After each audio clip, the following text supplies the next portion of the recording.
Good afternoon. Dear guests, professors, colleagues, and friends. My name is Lilian Neerut, and I work as Head of Department of Subject Librarians at the University of Tartu Library. I would like to welcome you all at our traditional Open Science Awareness Seminar. It's a great pleasure to say that the first Open Access Seminar was held exactly 10 years ago in this same room. The first seminar focused on introduction, open access mindset, and publishing in open access journals. In these 10 years, huge developments have been made. I will mention just some key points. University of Tartu is a member of the international organization DataCite, and the Estonian DataCite Consortium was founded by the four main universities: University of Life Sciences, Tallinn University, TalTech University, and University of Tartu in 2015. All researchers of these universities can assign DOIs to their research data free of charge. We have two institutional repositories, one for publications and other for research data. Our repositories are also linked to the OpenAIRE portal. In this way, everything held in our repositories is also in compliance with the funding requirements set by the European Commission. We also help researchers with writing data management plans. Beside the European Commission, as of last spring, the Estonian Research Council also requires data management plans to go with grant proposals. Our library is also strongly involved in teaching activities. In autumn 2018, we launched a research data management and publishing e-course for PhD students. The course was built up in cooperation with researchers from the Museum of Natural History. We are the OpenAIRE National Open Access Desk in Estonia, and beginning this October, also the National Research Data Alliance Europe node in Estonia. So, as you can see, lots of work has been done during these past 10 years. And of course, this is an ongoing process. All this is to support our scientists in increasing the visibility of their research output and complying with funder requirements. Today, we will focus on the Plan S strategy. Is this the magic plan to make full open access finally possible, or? We will also hear about new developments in the Ministry of Education and Research regarding open access policy in Estonia, and how university presses are promoting open access. In the second part of the seminar, we will get familiar with the ORCID ID. The seminar will be recorded, and we will take also photos. We will put the presentation slides and the seminar recording to our institutional repository, so they are openly available afterwards also. But now, I would like to give the floor for opening words to the Director of the University of Tartu Library, Krista Aru.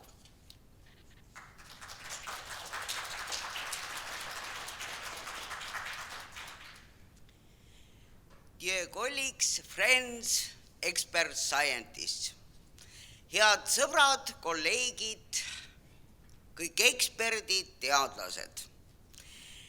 10 aastat on möödunud sellest ajast, kui Tartu Ülikooli raamatukogus hakati tegelema avatud teadusega.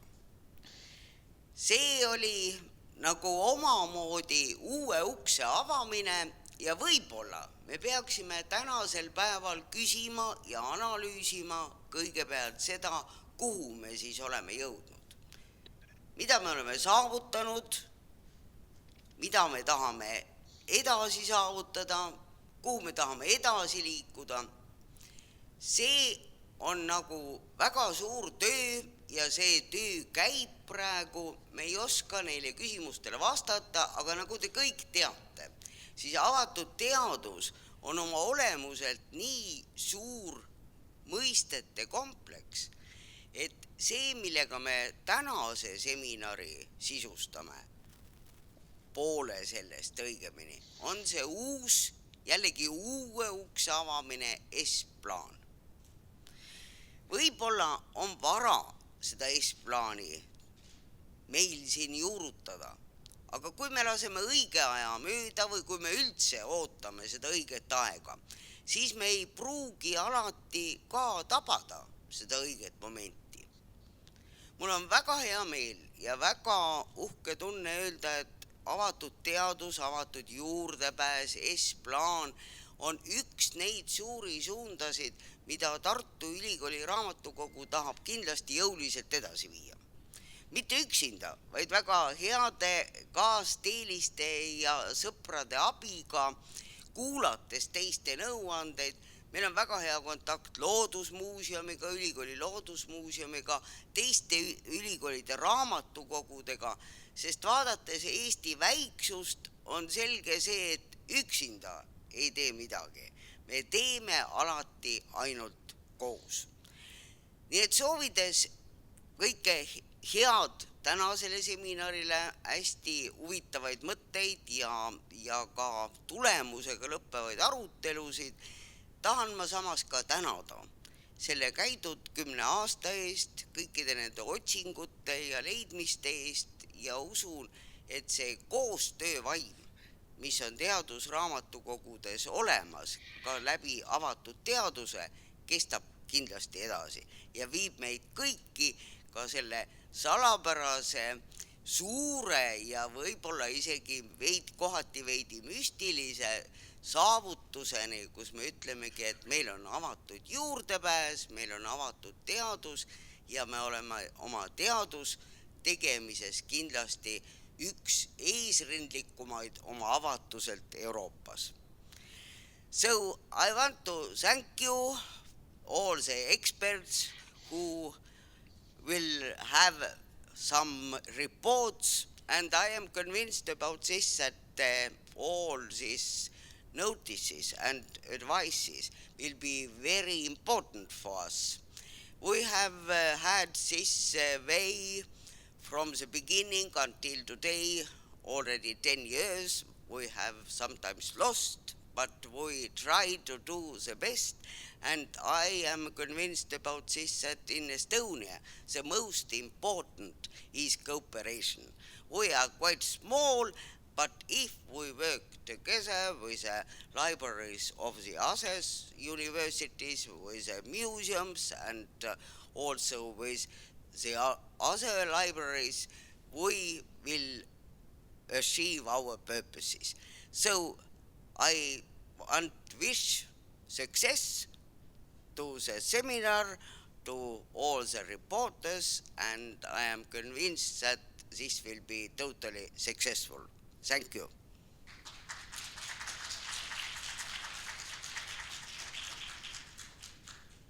Thank you, Krista. Our next speaker will join us via Skype. Chiron Bosman from Utrecht University. Plan S. Go ahead. Hi, can you hear me? Yes. Okay, thank you. Tere päevast. That's all I know in Estonian. So, my name is Chiron Bosman. I'm very delighted and honored to be in your workshop. And I'm also very glad that I do this from a distance. to save carbon and have a better planet in the future. Okay, what is important to know that I'm not from the Coalition S, but I'm a subject librarian in geoscience, and I'm a researcher of open access, and I support researchers in open access. But today I will present Plan S, what it is about and why it is important. To do that, I will start sharing my screen.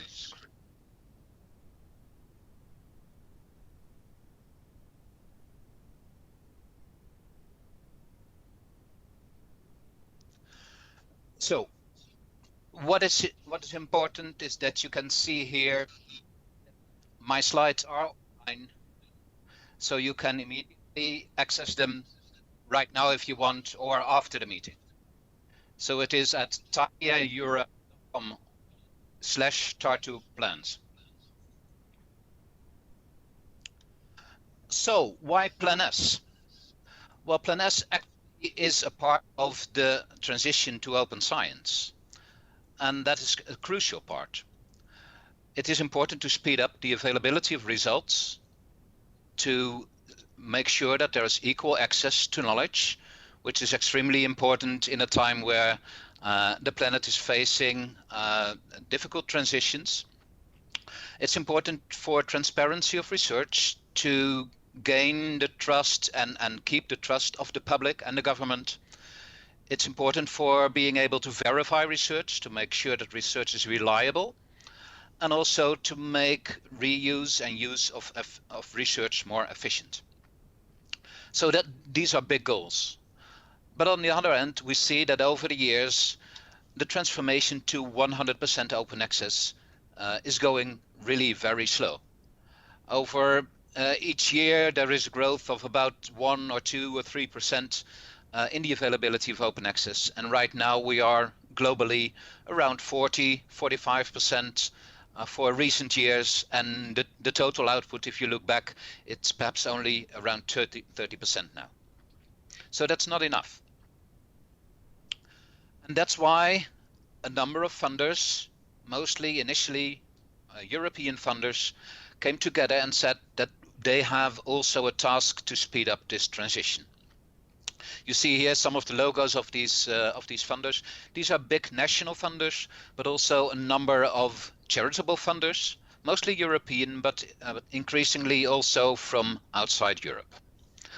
And the European Union itself, including the European Research Council, is also supporting this initiative.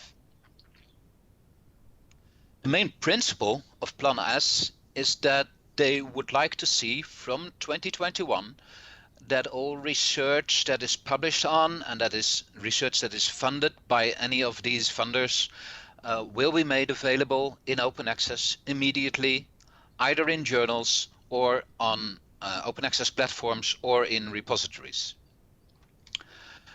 It is important that if you look at the Plan S, the Coalition S website, that there are really two documents. One document, the what and how, has the principles and has all regulations on how to implement these principles. But what's perhaps more important and perhaps sometimes forgotten is the why. There is also information on the why in a letter and a preamble on the Coalition S website. And that is really about the context, the economic context, the financial context, the context of regulation, and also the context on research assessment. What do funders and also institutions really expect from their researchers? Do they expect researchers just to publish in high impact journals, or also do they also expect researchers really to publish openly? And there might be, especially still now, a sort of contradiction sometimes between publishing in high impact journals and publishing open. And so many funders are also reconsidering assessing researchers based on especially the impact factor of journals they are publishing in. They want to move away from that, and funders have committed to changing that research assessment. So what are the main Plan S characteristics? Well, first of all, it's a plan by funding organizations. And of course, there are other organizations promoting open access as well. But this is just by funding organizations. And it's intended to speed up open access to 100%. It's by 22 organizations right now. You saw the logos. Its main goal is to have all articles immediately open access, but not only immediately open access, but also making sure that it has an open license so that other people can reuse the information, and it has copyright retention so that the copyright is no longer transferred to publishers, but kept with the authors or the institutions. Plan S wants to do that by requiring that publication is in venues or journals that are fully open access, or that allow immediate self-archiving in repositories, subject repositories or repositories at institutions. There are a few exceptions. The policy is not yet acceptable to chapters and books, not yet applicable, sorry, to chapters and books. And for the time being, hybrid publication, so open access publication in journals that are itself closed, is allowed if it is within a so-called transformative arrangement or agreement. I will come back to that. And as I said, funders will adapt evaluation criteria in the spirit of the so-called DORA declaration, so no longer or moving away really from journal-based metrics and journal-based assessment. Now this is a complex slide, but this is really the basics. It's important to look at these four main pillars, these four colors of open access, starting with the gray column, which is preprints, which is, if it is not peer reviewed, not a way to become compliant with Plan S still, but there's discussion around that as well. Then there's gold, so publication in fully open access journals or platforms. Then there's hybrid gold, so publication in journals that are closed, but making your article open access, mostly by paying a fee. And then there's green open access, so open access on in a repository, either at the institution or in a subject repository, like for instance archive. And here you see all the details on who is taking the initiative, where is this being done, and when, what are costs, etc. I won't go into all these details, but it is really important to understand these differences. The three main options to become compliant with Plan S is either full gold or green or hybrid. You see these same colors throughout my presentation. So full gold is again in journals or platforms immediately, and that can be with a payment, but it can also be without payment, so 0 APC. And if I had only 1 minute for this publication, luckily I have 20, but if I would have only 1 minute, I would say Plan S is not about paying to publish. Paying to publish is one option, one way by which authors can become compliant with a Plan S funder, but it's by no means the intention or the only route to become compliant. So the second route is green and self-archiving, so publish in any journal you want, and that can be a fully closed journal, as long as you as an author make sure that you upload your article that is in content the same as the published article immediately after publication to a subject repository or to an institutional repository. And then there is hybrid. If this is part of an arrangement with publishers, by institutions or by library consortia, then this is still allowed. Though publishers, though funders will not pay for any APC. So you can still do that if there is a national deal or a deal in which publishers will say that they want to transition to full open access as well. So if there is a clear path to full open access for those journals, it is allowed to publish in a hybrid journal and be compliant with that for Plan S. For all these routes, Plan S requires immediate open access. You see that at the bottom of this slide.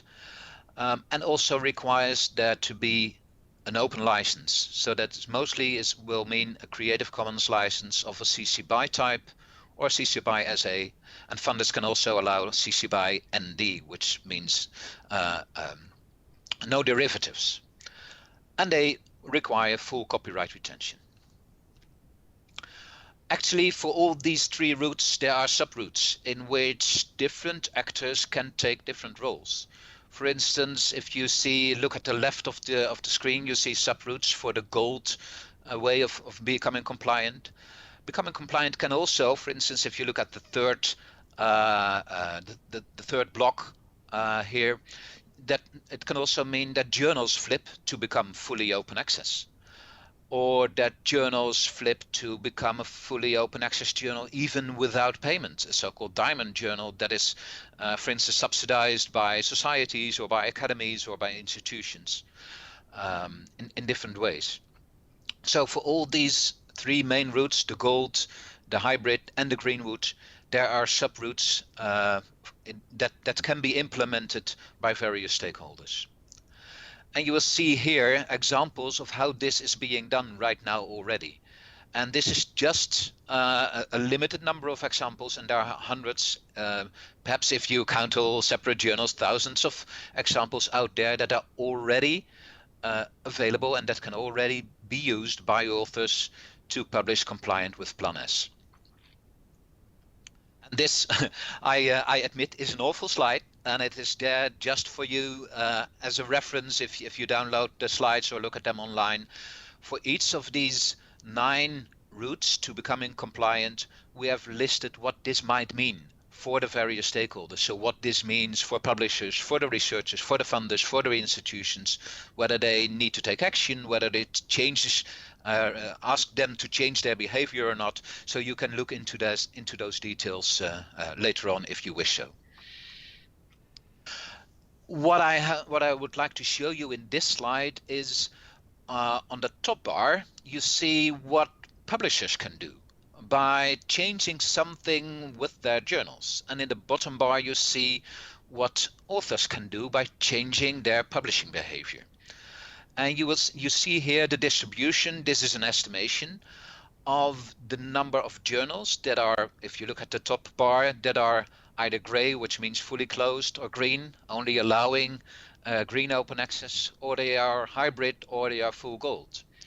And on the bottom bar, you see whether journals are fully closed or whether they have been shared in a repository, or whether they are closed in a hybrid journal, or whether they are fully open. And if you look at how things can change, at the bottom bar, you can have publishers changing journals by flipping them, by making them from a fully closed journal, a journal that is fully open, or from a hybrid journal, making a journal fully open. And that happens in practice, sometimes with journals staying at the same publisher, sometimes with journals moving away from a publisher that doesn't allow them to become fully open. Of course, publishers can also allow their journal to become a journal that allows green, that allows immediate green. And there can be new journals that aren't in existence right now, but that are being created and that are fully open. On the bottom bar, there can be changes by authors. So authors can, for instance, publish in a different journal than they initially intended to. So instead of publishing in a closed journal, they can choose to publish in a fully open journal. Or they can remain with the same journal as their intention was, but make sure that they archive their article in a subject repository immediately with publication. So this is the current situation. Almost all routes to Plan S compliance are already being used and supported in some way or another by platforms, by journals, by publishers, by societies, etc. Not across the board, but there are examples for all these different routes that are in existence. But all available open access options still have much unused potential. There are many journals that are hybrid, in which people still just publish in a closed way. There are many journals that allow immediate open access archiving in repositories, and that option is not being used yet. So there's still unused potential that is already available there. And researchers, publishers, institutions, and libraries can act to improve this situation. So what happens next? Well, there are many questions: whether funders will join, whether publishers will adapt, whether they will allow things that Plan S requires, whether new venues will be created, whether institutions will succeed in negotiating new agreements with publishers that allow authors to become compliant with Plan S. And the question whether institutions themselves will implement the principles of Plan S, and whether institutions and funders will adapt their evaluation criteria for researchers, which is very important, which can give researchers more freedom to publish where they want and not just require them to publish in high impact and high impact factor journals. So there are a lot of things going on right now already. So over the past year, the funders behind Plan S have taken many steps and have commissioned research and actions to make the implementation of Plan S possible. So for ESAC, and many things in these slides are clickable, also most figures and links are clickable, so that takes you to more information. Right now there is a transformative agreement registry. What's also available is a report and toolkit for societies, because societies have different problems, especially if they publish journals and also get income from that. So there has been a lot of research into that, and a toolkit for societies to remain compliant with Plan S. There's a dialogue with other initiatives around the world, especially OA 2020, and Amelica, an initiative from Latin America that mostly focuses on diamond open access and making sure that open access is an initiative from communities, researcher communities, foremostly. And not so much an initiative guided by commercial intentions. What's also being worked on and probably being published this month or next month is a gap analysis, looking at whether open access is already possible in all different fields, and where there are gaps for researchers to publish in a Plan S compliant way. There are also steps towards compliance checking, so creating a sort of register for venues that are compliant. And there's work being done on a framework for price transparency. What do we want to pay for open access publishing if we want to pay for that to publishers? What is a fair price? And there's a survey there that people can still fill out to give their opinion on that. Around that, there's also a wider policy context. I also already mentioned Amelica and OA 2020, which have their own dynamics, and there is a dialogue going on. But Plan S is not the only player. It's not the only factor that's creating change in the system. There are many players and other initiatives as well, and these all have a fair role to play, I think. Then there is the big dynamic around big deals by institutions, by consortia, sometimes by national consortia, and change in what institutions require from publishers.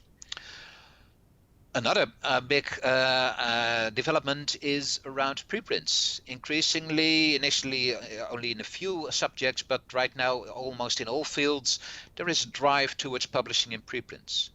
Currently, preprints as such are not, because they are not peer-reviewed, not acceptable to become compliant with Plan S. But if you have got preprints with peer review done on them, for instance in overlay journals or through other systems, that would make people compliant with Plan S. But there's a discussion to be had around that before that is a realistic model for Plan S compliance. It's already important and very useful to publish preprints, of course.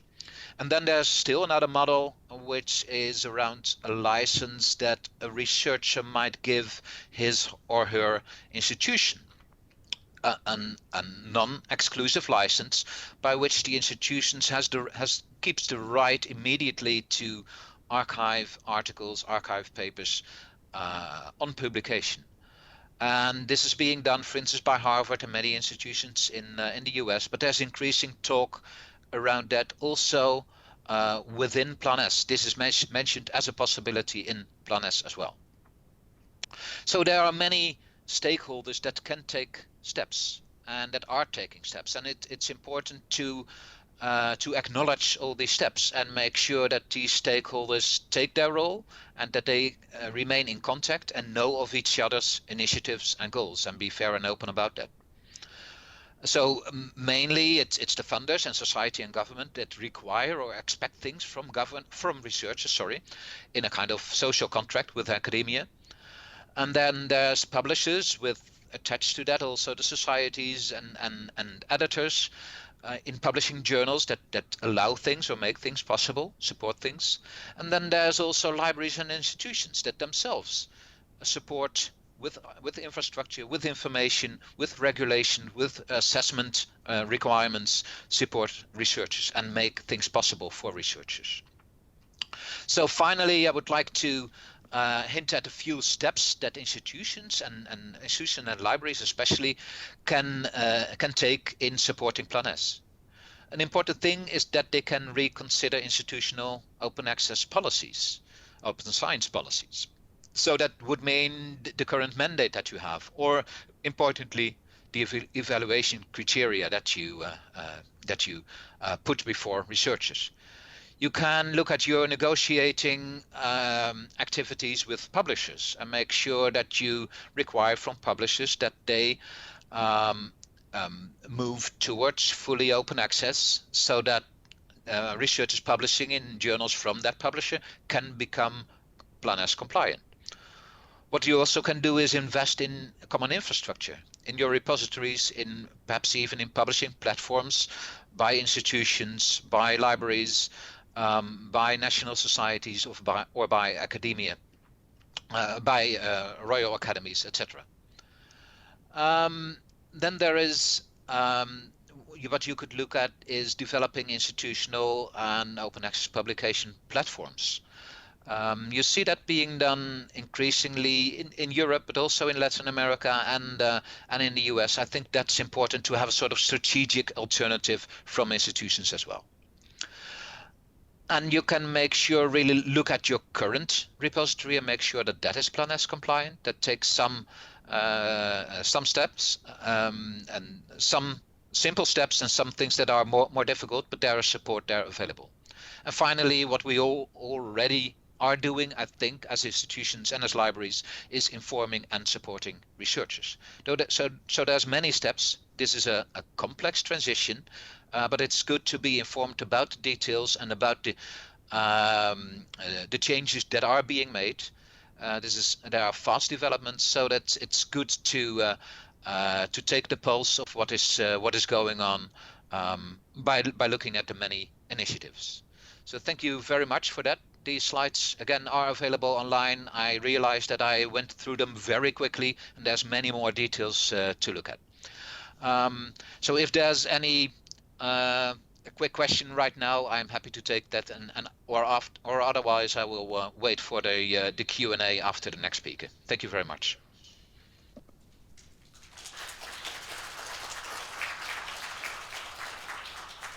Thanks for Chiron. And we will take the questions after the next presentation. And our next speaker is Jaak Järv from Estonian Academy of Sciences, Open Access, Are We Trapped or Dodged?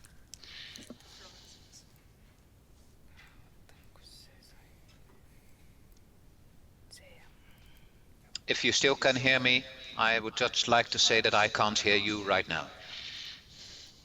You can hear us?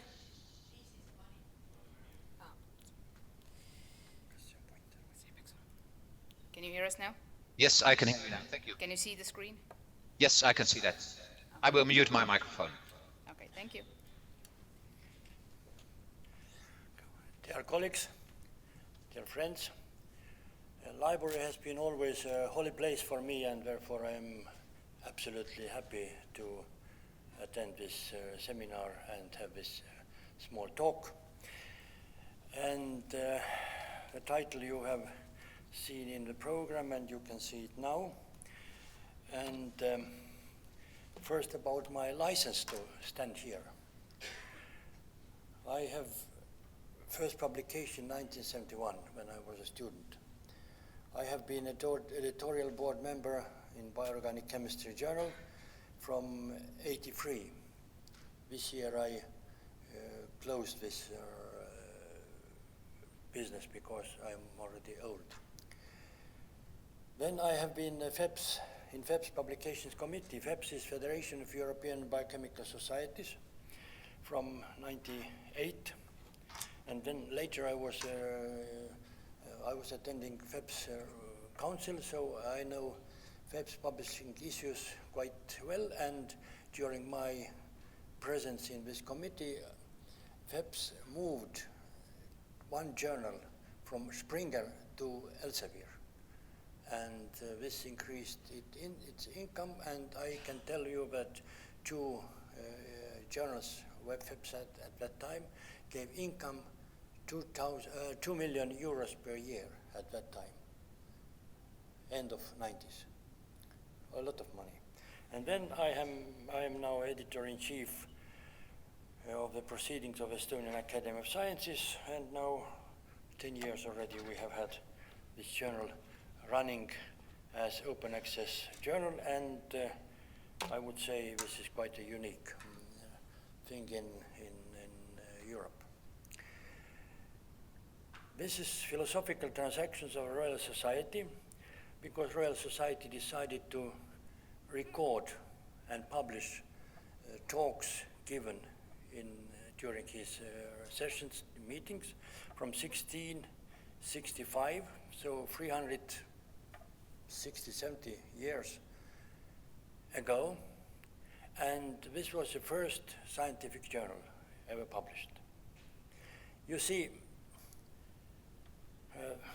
at that time, I would say that a really close link, not trap, was established between science and journals, scientific journals.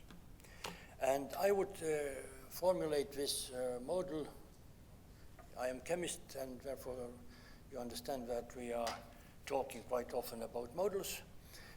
Such a unipolar model where science, or academia in a general sense, journals and libraries were all together. Of course, in the case of Royal Society, King paid for society, and King got his money from taxpayers. So exactly the same situation was as we have now. Taxpayers' money was used. But there was no intention from journal to make a profit. Today we have different situation.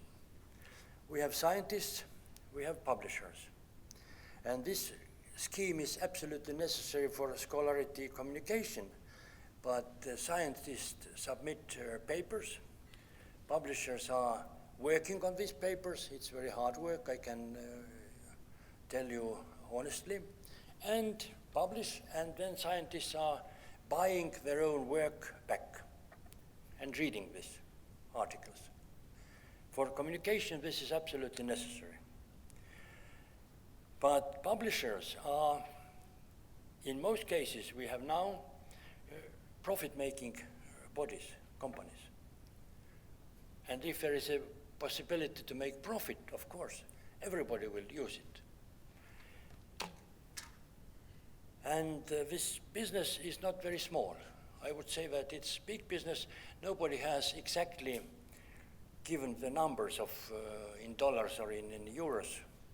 But I have heard comments that this business is much more big than pharma business. And you know that pharma business is a huge business. I have data for 2014. More than 28 English language journals, more than 6 non-English language journals, 2 million articles per year, and this number is increasing 3-4% per year. This means that every 10 seconds we have a new publication. It's a huge production. And you can understand that income is also huge. And now the business has become so large that unfortunately even the publishers cannot handle it, because there is no libraries which can buy the full set of all these journals. So you know, dinosaurs became very big and then they died. So I see here some kind of analogy. What helped publishers to grow so fast and so big? It's IT, information technology, and I would say that electronic publishing. Electronic publishing means that there is an internet in public places, in companies, in universities, and in these places you can read full text of papers. And this is preconditions of open access. It's a technical precondition. This is absolutely necessary, because without IT, you can never handle such a mass of published materials. And this is a definition of electronic publications. So, as I told, full text of papers in web. Then there is a completely new thing. We can analyze published papers to collect metadata. We have academic databases and search engines. So in principle, this means that if I am interested in one topic, I can formulate it with 3 words. I print it into Google, and I get immediately a list of papers which have been published. I can use also ISI system, or Google Scholar if I want to be more precise and save some time on searching and so on. And finally, what has happened, we have scientometrics. This means that we can analyze who is publishing, who is citing, how many citations, which journals, and so and so. Fantastic. And this has made very important change in our model. We have now third party. Checks in office means bureaucrats plus these people who have been scientists before and now are working for some office. This is just a general term I'm using here. So scientists and publishers are interrelated in the same way. Scientists are submitting, publishers are publishing, scientists need and buy articles, but this bureaucratic part enjoys, because this part has additional information for assessment, for evaluation. They can use impact factors. They can use whatever number of citations per year, per 5 years, age indexes, everything. And this is very easy, even without understanding what is the meaning of these parameters. You have number. One number is bigger, second number is smaller. That's okay, you can compare. Very easy. So, and this has not made the situation easier, but has even complicated, because bureaucracy is supporting this publishing system, which is selling to scientists their own product. We heard about this mixed open access approach. This is more viral, most viral thing, because in this case, researcher pays to publisher for open access, and at the same time, researcher's institution or library is paying subscription for the same journal. So this is really quite complicated system, and therefore I am very happy that now we have this idea about Plan S, and people are talking openly, and we have this seminar already 10 years we are talking here about these things, and now we can go on with the same talk. I can tell you about Public Library of Science. There was an online petition initiative in 2000. I was one of the 20,000 scientists who signed it, because I had access to all this information being a FEPS Publication Committee member. And this initiative was proposed by Nobel Prize winner Varmus, Brown, and Eisen. And I remember very clearly, Varmus wrote in explanatory letter, it happened in 2000, and I signed September 2000. In 2009, from September, nobody will submit papers to commercial publishers. What happened? Nothing. But the idea is exactly the same behind Plan S. So we have enough material in history to see what's the reason, what happened, and so on. And then if even these proposers saw that nothing will work, then in 2002, 2 years after this initiative, they founded new scientific journals, Public Library of Science, plus now there is a family of journals, +1, plus medicine, plus chemistry, and so on and so on. And this is very respectable open access journals, because they don't print hard copies, they have only internet publications. When this initiative was published, then young scientists, young people, students, were in euphoria, because at that time, most of you don't remember, but at that time, everything that was in internet was free. So if somebody said that, okay, journal papers will be in internet, this means that they will be free immediately. Actually, we now see that it's not free. And what was coming later, by the way, just in 2002, there was a well-known Budapest Open Access Initiative that was pushed by this Public Library of Science initiative. And then all these ideas were formulated, and as I have shown here, you see, PLOS journals introduced article processing charge or page fee, and you see that in 2012-13, the balance sheet has $20 million, and in 2014, the balance sheet had $36 million. This is just one bunch of journals, open access journals. So money was there. And now they can, of course, collect page fees. They work hard, I have to tell you. And then just people are publishing in these journals. The cost of one paper is approximately $3,000. Maybe some journals have cheaper prices. It depends on situation.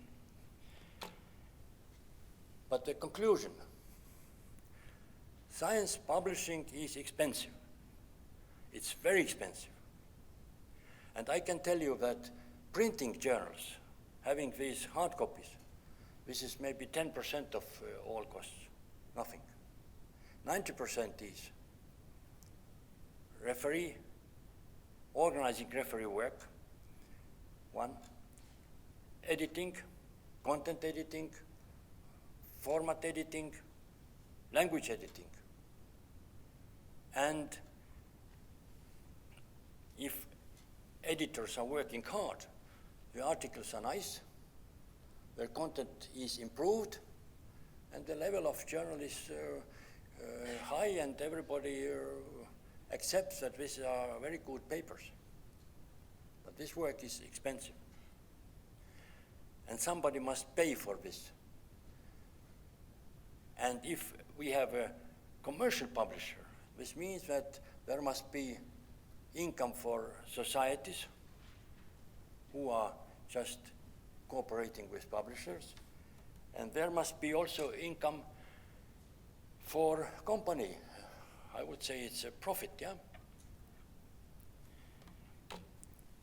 So we have two models, pay to read and pay to publish. You see, one is bottom up and one is just reversed.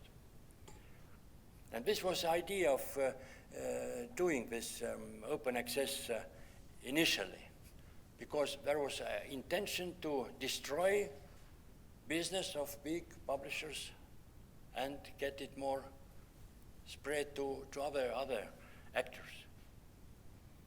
What happened? Big publishers, Elsevier, Springer, and so on, they joined this game. And now they all have open access journals. And there was a very bad co-product of this process. Now we have these predatory journals, which collect money, which publish, but there is no guarantee that there is a good paper published. There is a lot of predatory journals also in Estonia. So, we heard that funders want open access. NIH declared in 2008 that they will finance only those applicants who published mostly in open access journals. Very good. Now we see how the bureaucratic component, the third component in our model, can directly influence the situation in science. And of course, if a funder is rich, there can be special money, and for me it's no difference.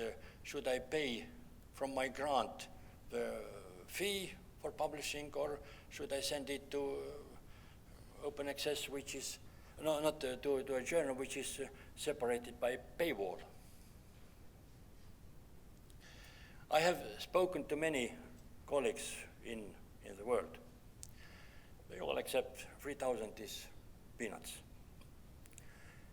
But big laboratories are publishing maybe 10 papers.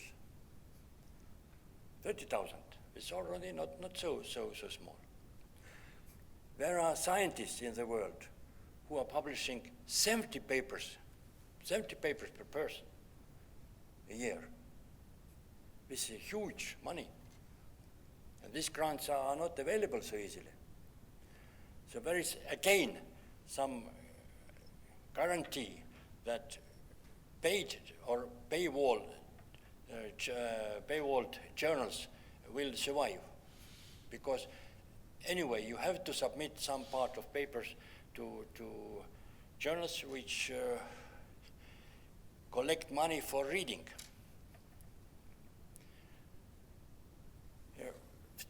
This wall problem, the paywall crossing problem, is very serious, and I think that if open access and Plan S wants to survive, there must be a very clear solution how to cross this.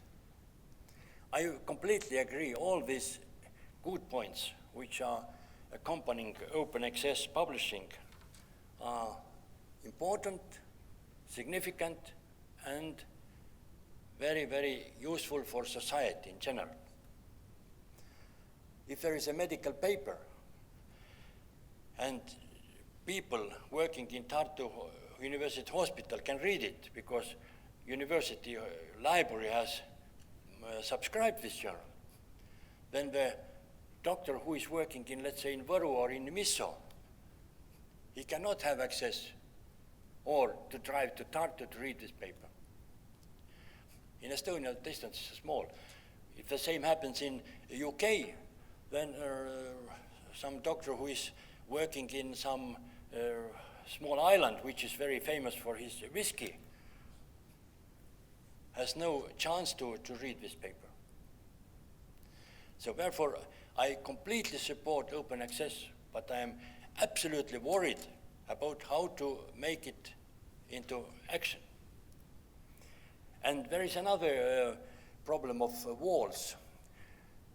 I invited here into the same room Elsevier representatives. It was 1997-8. Then talks started about subscription of electronic journals. And what was the main problem? Tartu University Library has its own budget. Tallinn Technical University Library had its own budget. Estonian National Library had its own budget. And it was 2 or 3 years of hard work made by Estonian Academy of Sciences to break down this wall. And now we have a consortium. And this is happy day for all, that was very happy day for all our scientists when we just got really access to many, many important journals in the world, at least for chemists and biochemists and natural scientists. So open access can really break down the walls. That's clear. Now about models. Gold model. Researcher pays. Other models, you see diamond and whatever, bronze models and so on. Again, somebody has to pay because there is no free lunch. Somebody has to pay for this because there is a lot of work to be done. And these models are not free, so we have to find where this money is that we can use for paying for this work. Or that can be a little bit more realistic question. How can we make this cheaper? Because if this expense is, if this price set by publisher is so high, maybe we can reduce it. Maybe governments can do it, but you see, international companies are very hard to handle by governments. They are handling governments. Profit margins. I think it's enough large. You see AT&T, Exxon oils, below 20. Some Walmart, it's a department stores in America, or international department store actually, 6%. Springer, 37%, it's a profit. Elsevier, 31%, it's profit. So if we can get rid of these profits, then we reduce the price of publishing by 1/3. But how can we do this? Because this is private company and this is private business. But at least there is a point where we can see some way out. Idea is to generate the new journals, to make new journals, to have new platforms like Varmus made with Public Library of Science. And we all know that there is a big part of information published in open access self-archiving systems. Many people call it green. These colors are not very clear for me, but I think that you all understand. These self-archiving systems are working mostly in STM area. Now I know that chemistry is involved. And you can put your paper without refereeing or waiting for referee's opinion to repository. We know this as an e-print. And then the moderator will check your publication and accept it, and then you will have a accepted archive paper, but this is not peer-reviewed paper. But still, there is no refereeing work. For example, this Archive X, which is at Cornell University, has approximately $800,000 budget. They collect this money from donations and from university, and of course, nobody tells you from where this money comes. It's expensive, it's huge money, but no refereeing. I can tell you that probably one part of company's income, or not income, but profit, is coming from labor of scientists, because it's great honor for me if Elsevier Journal asks me to make a referee's opinion, prepare a referee's opinion. If I prepare this, I send it in, and I'm not paid. So, you see, anyway, every movement we do in scientific publication has price. I was really surprised that this previous very good presentation had no figures. What it will cost to turn the whole European publications into open access. How can we do this?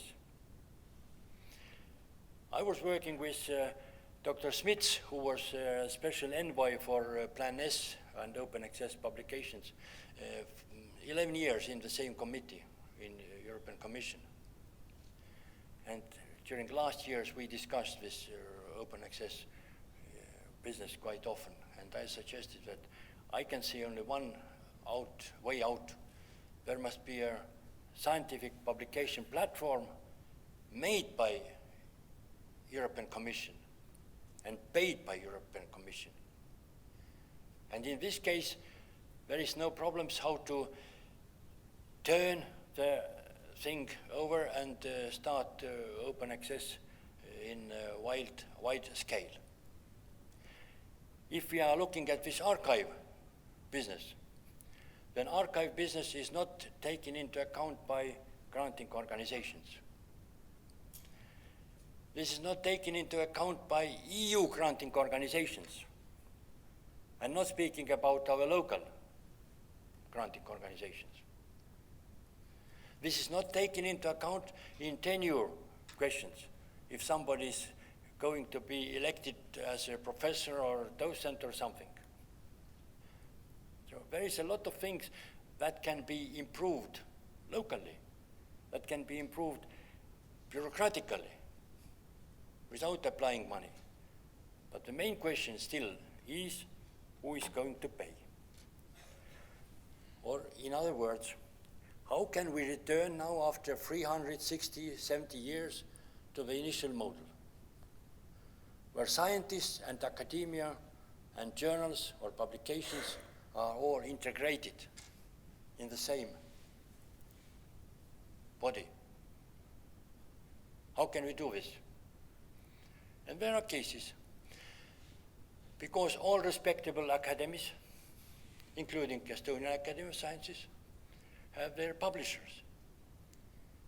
And indeed, we have 7 scientific journals, 3 are here shown, which are included in ISI, which are cited by ISI, which are full open access for all scientists who are publishing from Estonia, who are doing science by using Estonian taxpayers' money. We have small page fee for scientists who are coming from outside.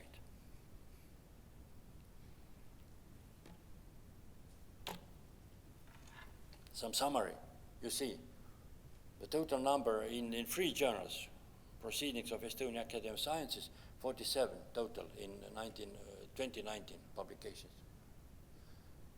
0, because in Estonia we are publishing 1,500 approximately. Other people maybe improve improve my figure per year.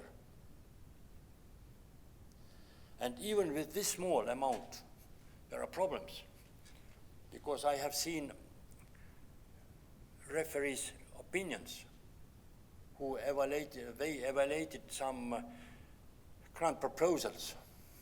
They were outstanding scientists, and they wrote directly. This guy, who is not a guy anymore, who has been many years the president of Estonian Academy of Sciences, this guy has published 20 papers in local journal, Estonian journal. What's the difference? If the same papers are cited by ISI, in Google Scholar, in Scopus, if the same papers will go out if you do a simple Google search for keywords. But no, that's opinion. If this is local, this must be second rate. The same happens if you send the application to EU. So if somebody wants to really to improve the situation in science publishing and to support Plan S in real ways, these barriers, these walls should be removed. The quality depends on author and somehow on editors. So they let no junk through. But on the other hand, the quality depends if this is accessible to all people in the world.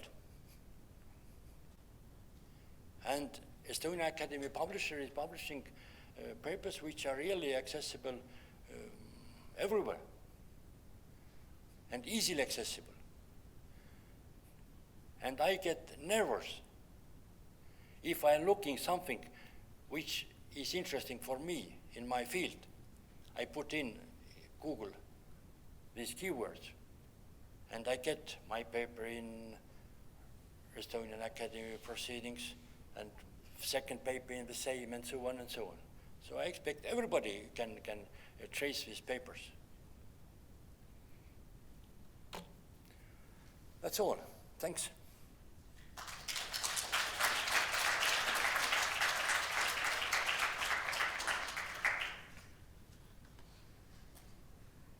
Thank you very much. Now we have a time for questions. And also Chiron will join us again. And you can ask from Chiron and also from our Jaak. Can you hear us? Yes, I can hear you. Thanks. Just a small question to Jaak. You claim that there are a lot of predatory journals also in Estonia. Can you name just one example, because I don't know any? You see, I don't keep junk in my head. So I think that was not true. No. That's absolutely true, because we made a survey. And if you leave me your email address, I can send you the list. Yeah. Okay.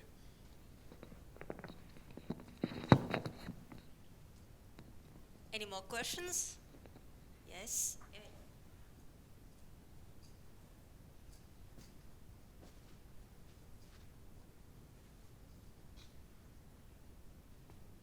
I actually have two questions, so both of our presenters or anybody else who knows more. My question is about Plan S.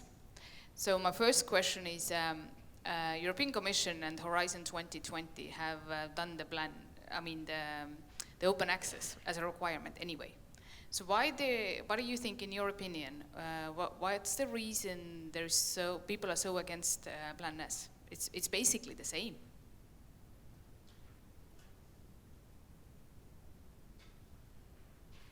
I can answer that if you want to. Indeed, many funders already required open access, but that was with an embargo. So it was okay after 6 months or 12 months to become open access, depending on the discipline. And requiring open access immediately is more difficult because not all journals allow that, while they might allow an open access with an embargo. So that means that researchers either have to publish in a different journal or publish in a completely different way. And researchers are very much attached to the journals they publish in. They have a relation with that, they trust that. And sometimes they are editors themselves. So journals are part of their community, the way they work. And that is very much strengthened by research evaluation procedures. Focusing on impact factors and metrics and requiring publication in certain journals makes it difficult for researchers to move to open options. And as you asked me, I can tell you that I am absolutely for Plan S. And I am really worried that this Plan S may be not working so smoothly, so quickly as society needs. That was a main purpose of my talk here. And as I told you, I signed the first initiative 2000, September, when it was just nobody knew about Plan S and nobody knew even about open access. That was free electronic publications. And this, I think, is absolutely necessary because this is needed this is important for society, for universities for teaching, for practical scientists and medical doctors and for everybody.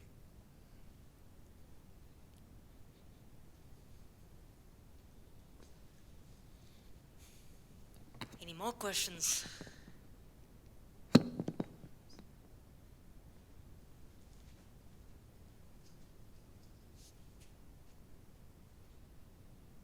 Hi, hello. I'm Marcin Kapczyński from Web of Science group, which you called ISI. You're still calling it. It's good. It's not our legacy, as you know, and it's still the same institution. But I'm glad to hear that we support open access fully. We even have in the Web of Science we have the split for the gold open access, for the hybrid green published, and other colors as well. My question is, because there's a topic that has not been, I think, touched, is a data management plans. So with every research there is a data that comes along, and it has not, in many options, it's not been published in the article itself. So what are your both suggestions for data management? I know that Tartu University has its own repository, right? So maybe we can a bit talk about that. What do you think about it? I could take that question. Indeed, data is very important.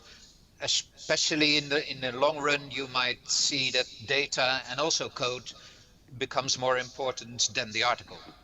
There are even people that say that the article will become a sort of advertisement for the data or the code. And if you look at how many hours people put in generating data, analyzing data, creating code, that is probably even more than they put in writing the article. So data is important.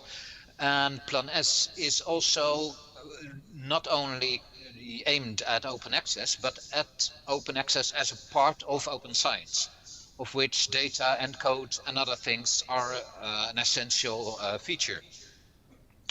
And data does not have to be attached to the article.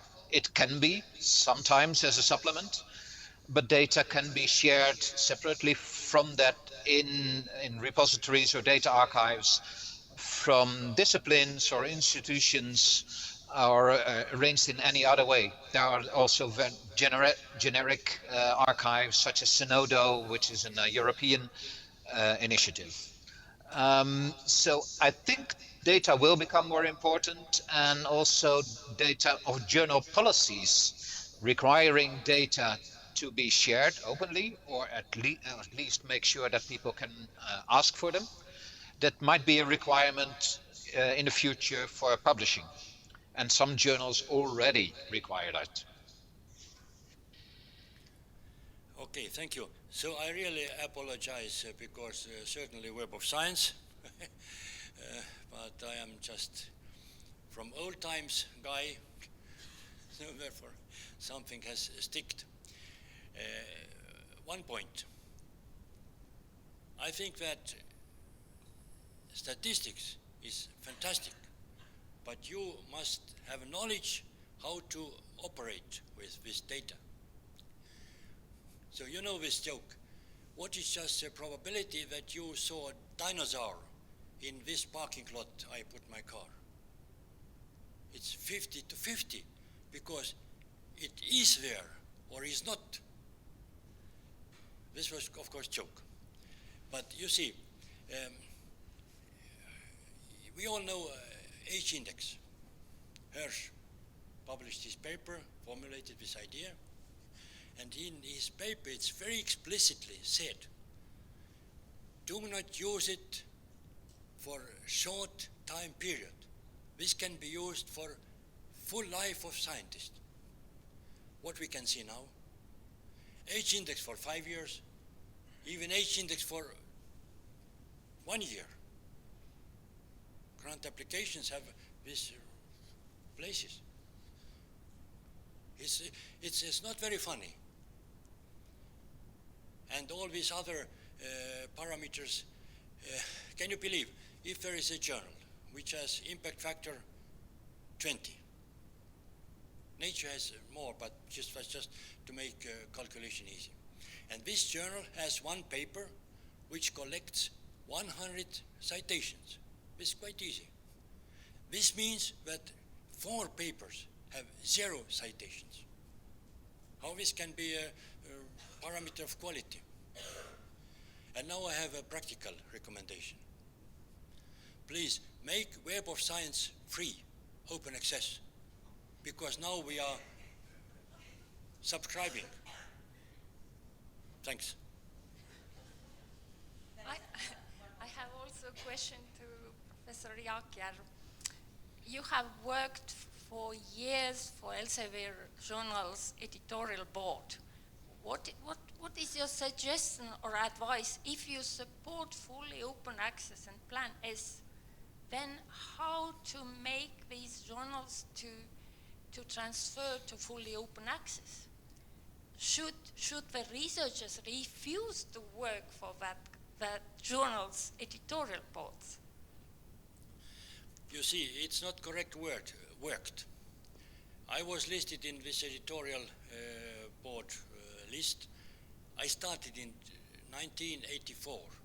That was very hard time for all kind of foreign relations, even to send a letter outside. You had got permission. And what was my task? I was reading and giving assessment to papers which were sent to journal. That was all. I paid for sending back assessment from my own pocket. So at that time, there was no idea about incomes and no idea about costs and so on and so on. If I remember correctly, the Soviet Union was included in some kind of agreement, and all these journals which were previously printed or reprinted without any permission and any copyright were not anymore printed, and therefore our library was empty. But yeah, I was that was very good education for me, just to make assessments and write reports and so on and so on.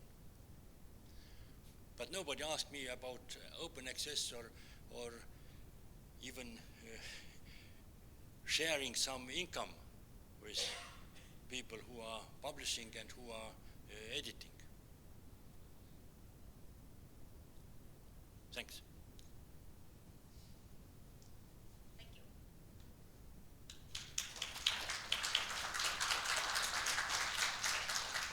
I think we have to move on, and our next presenter is Martinez Salut from the Ministry of Education and Research. Open Science Framework for Estonia.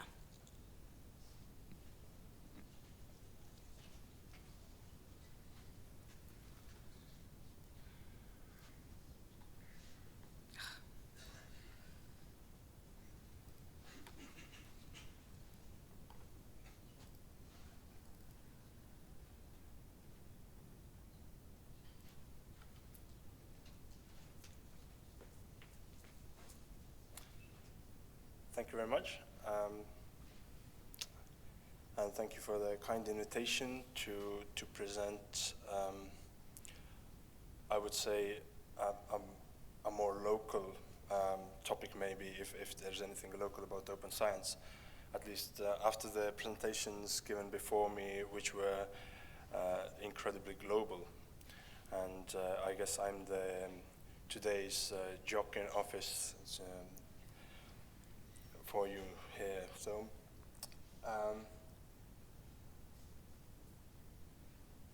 and I guess that I will touch upon a few points that Jaakjar mentioned and how it connects with what we are planning from stateside. So I will be giving a very brief state of play about the situation of open science in Estonia right now. I don't want to put too much effort into it because finally we're able to talk about future more than about the present or the past in open science. Then shortly introduce the framework, what are the principles, what are the goals, how does the governance work, and where are we right now, which is the process of stakeholder consultation of the framework. So right now in Estonia we have, I would say, a green open access for publications, which is a mandatory self-archiving in the main research funding instruments. It's mandatory. Regarding open data, Estonia Research Council requires data management plans for the grants, but I would say that this is mostly awareness raising or is supporting the cultural change towards open data, because it's data management plan, and a plan does not require you to actually, open your data up. It's not a requirement there. And generally, we don't have a general overarching policy of open science right now.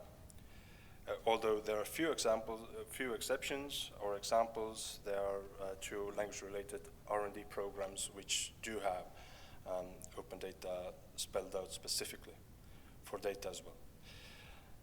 And we have supporting infrastructure already there. We have the National HPC Competence Center at Teadus. Then we have many other infrastructures, for example, NATARC for life sciences, which is, I would say, #1 in the world regarding their services they provide for the researchers. And also we have the Estonian National CRIS system, the Estonian Research Information System, which works as a national registry for publications, and it's a submission system for the grants and many other schemes. Now that's as much I would like to tell you about the present situation. Open Science Framework, I would say that the word framework there, you can substitute it with anything you know from the open science discussion. You can call it a policy. Just different countries have different systems and strategic frameworks. That the word is not that important there. What is important is that it covers all relevant aspects of open science. Well, all is maybe a strong word. Pretty much anybody of you can just come up with something that is not covering right now, but it covers publications, data, communication, and that means the communication of open science as a topic, skills, infrastructure, and evaluation of research. And we've already heard many remarks about all those topics. What is the level of the document or the framework? It will be an annex to the next development plan for research, development, innovation, and entrepreneurship for the next 15 years. So this will take the place of the current RDI strategy. There are many ways to formally adopt that kind of policy. I think having it together with in the larger scheme of national strategic planning, I think is a very good solution. And the framework is the outcome of many internal, meaning like internally in Estonia, internal and external policy recommendation and studies. We've had our local policy recommendations, we've had them from OECD, from the Commission, and a huge amount of studies, so there's enough input, I think, and we can all agree. Now, the main principle is that open science makes scientific results available to society, enterprises, and researchers, and drives the process of research to become more transparent and effective. So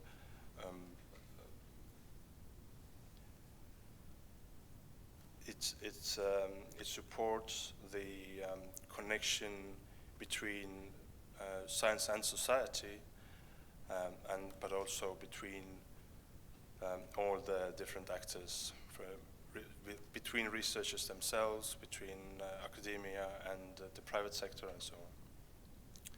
And open science is a horizontal value and practice. I think that's very important. That it's not just it can often happen that when something is horizontal, it's so horizontal that it's in the end it's lost. So it also has to be a practice, and a good practice. And is also being taken into account in science communication, which is something that the Estonian Research Council is responsible for, and it has a place in the bigger system. And also, last but not least, we have a current system of subscription, which provides researchers access to scientific information, and that access cannot, the level cannot go down, it cannot lessen. There are 5 thematic principles, and I will go through them one by one.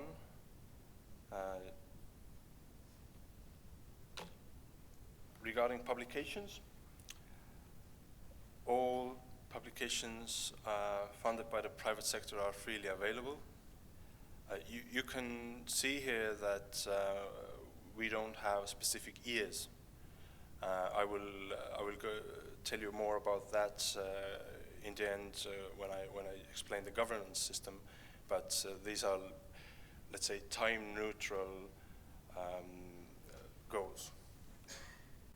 So all the publications are available. The R&D funding instruments well, currently our green open access system is mostly about our grant system and the core funding for the institutions. And that has to widen as well. So we have sectoral R&D, and which basically means that other ministries have their own programs.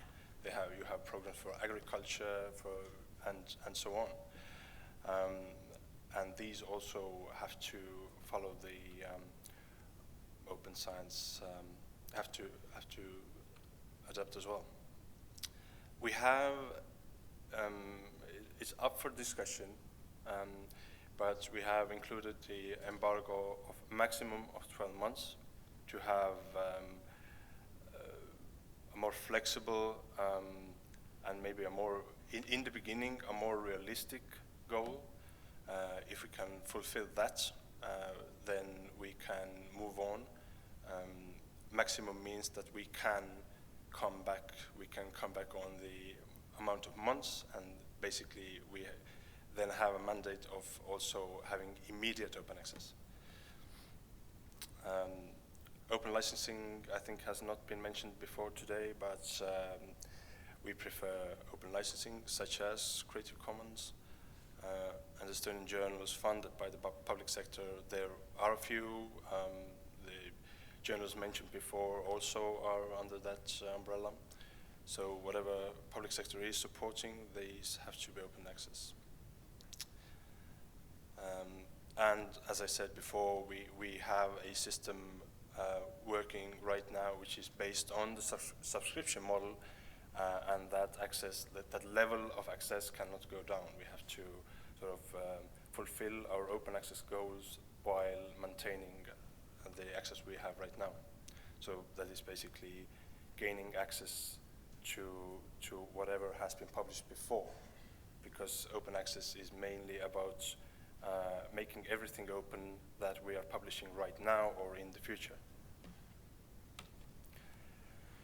Research data, I think it's always different to talk about publications versus data, because the open access to publications, it has a longer tradition, it has more good practices, it's old enough to have good practices that are already being abandoned, but research data, I would say, is more fresh.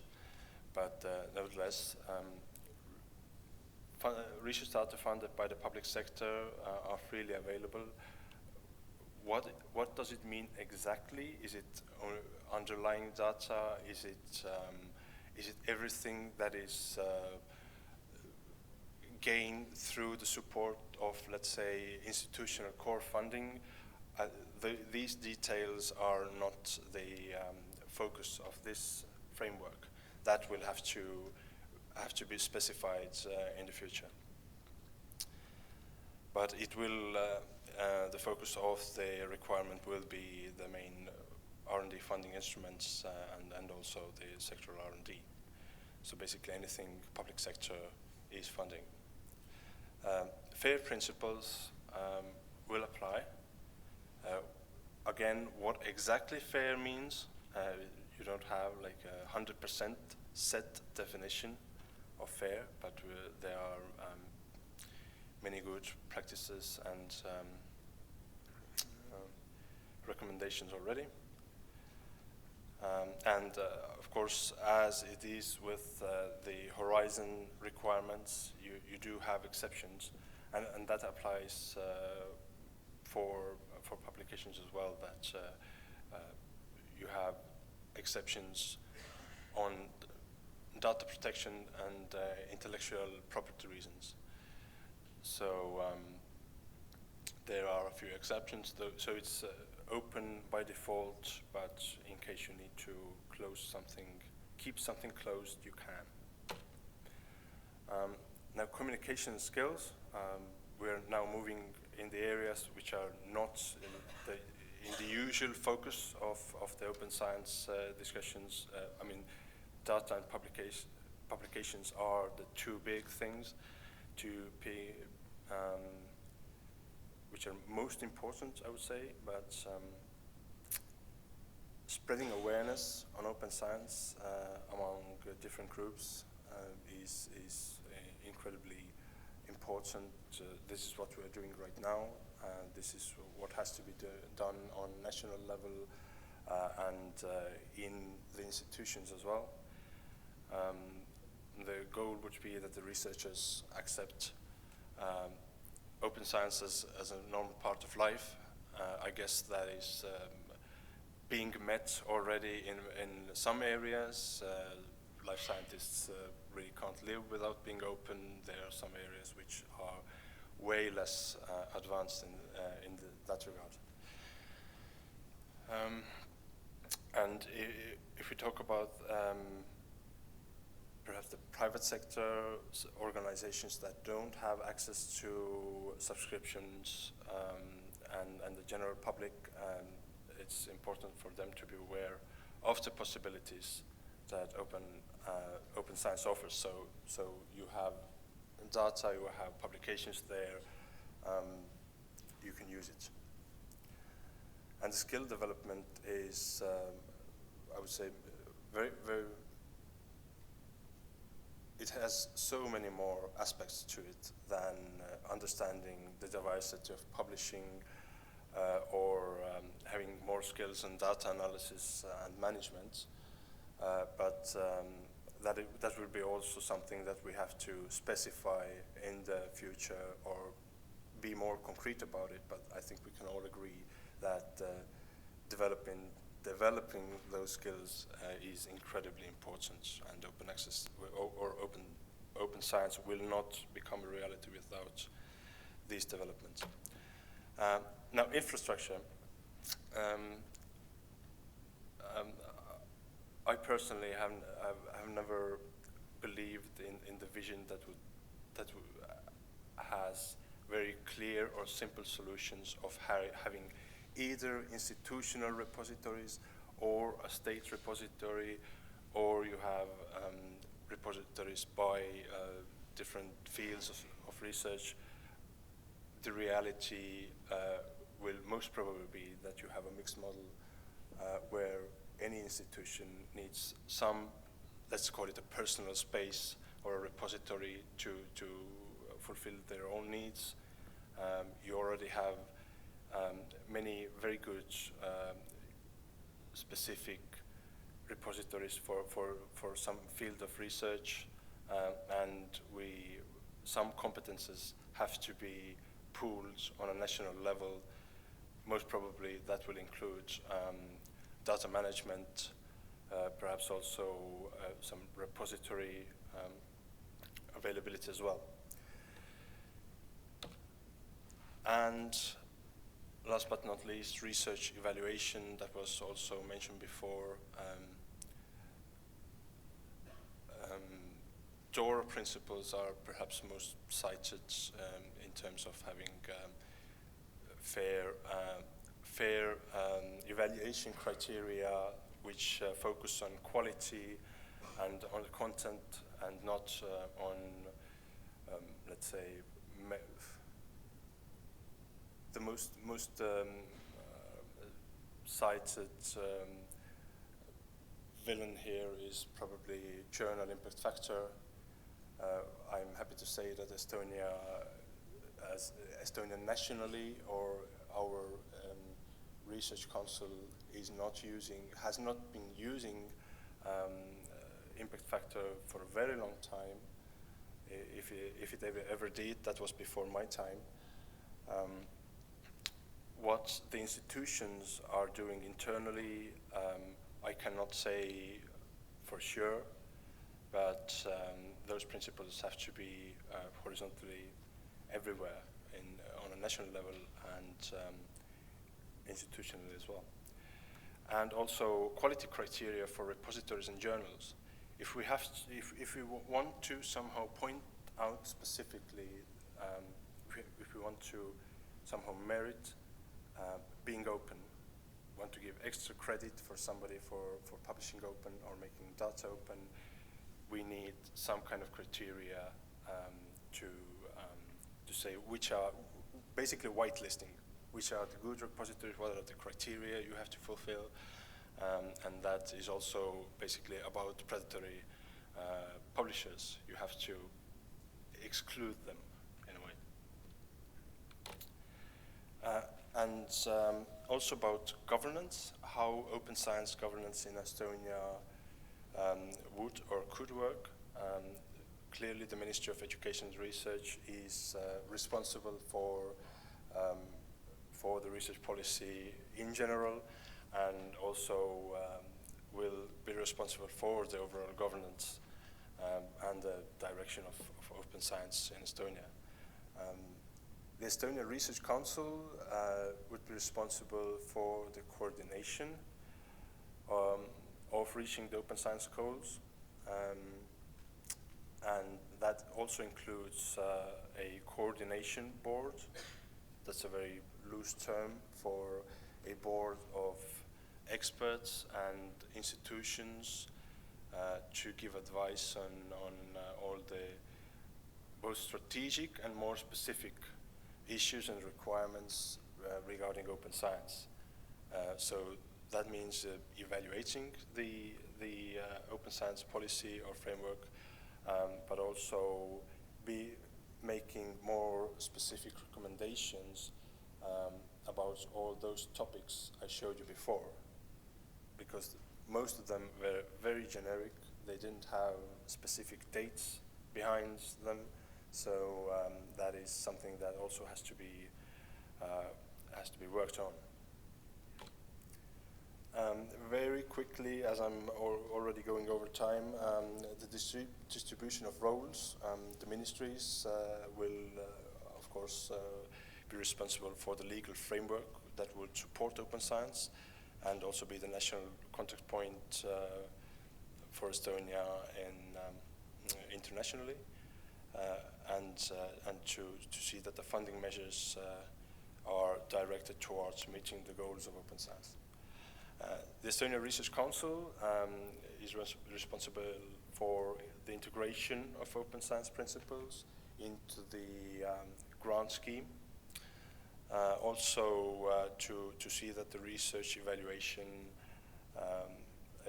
follows the criteria mentioned before, and also to work on proposals about the quality criteria for repositories and journals, and the central communication for open science.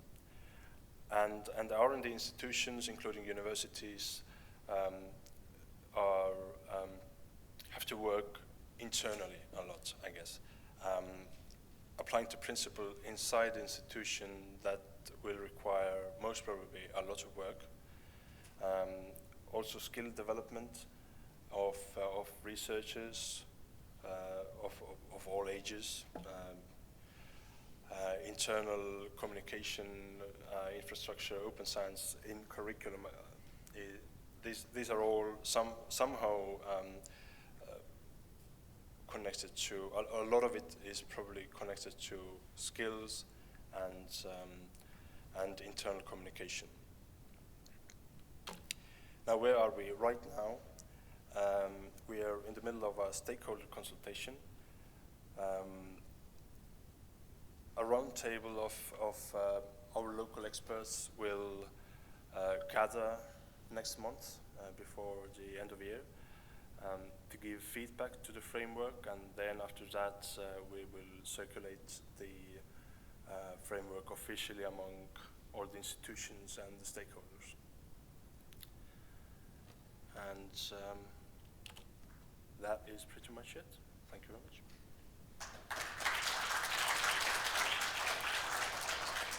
Thanks to Martin. Any questions? Please stay there.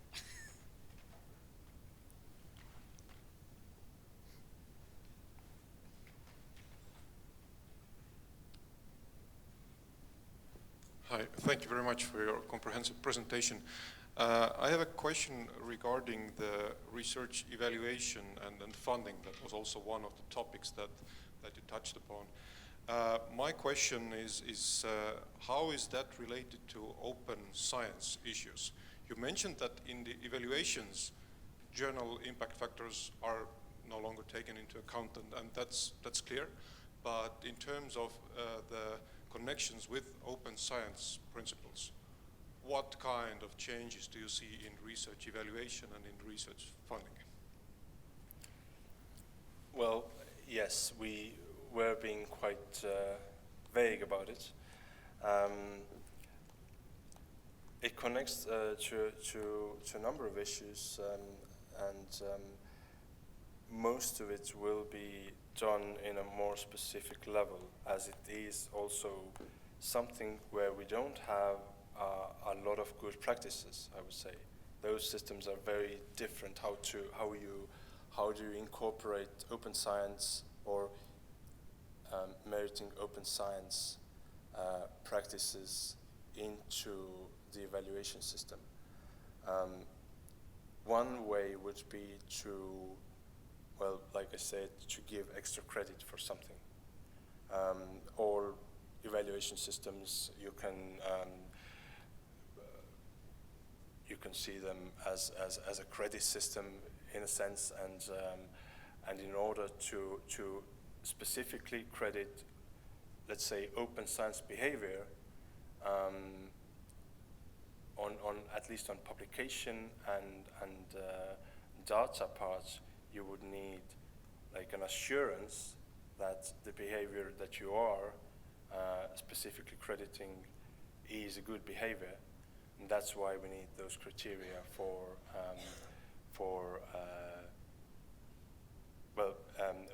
publications and data. So you're not crediting just publishing in predatory journals. So that means that you can only publish in whitelisted journals that are good and of good quality and have a quality control. And well, I guess a practical example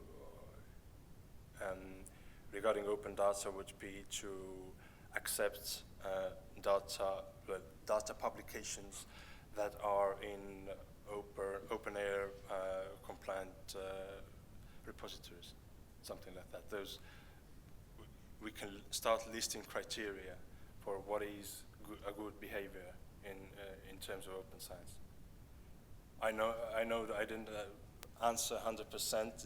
It was still a pretty vague answer, but in my mind, how I imagine those next steps happening is that when this coordination board comes together, it will most probably have sub-boards or sub-working groups working on these evaluation issues, for example, and putting together this framework. Maybe some of you who've been along with the ride for a longer period feel that we've pretty much come up with the same solution that 3 years ago the Board of Experts in the Estonia Research Council came up with, but also we've gained a lot of knowledge in the time between, and we have those studies that will feed into those specific working groups or those specific suggestions or recommendations that this working group will produce. So they will not start from zero. We already have a lot of material, a lot of ideas in those studies on what to actually incorporate.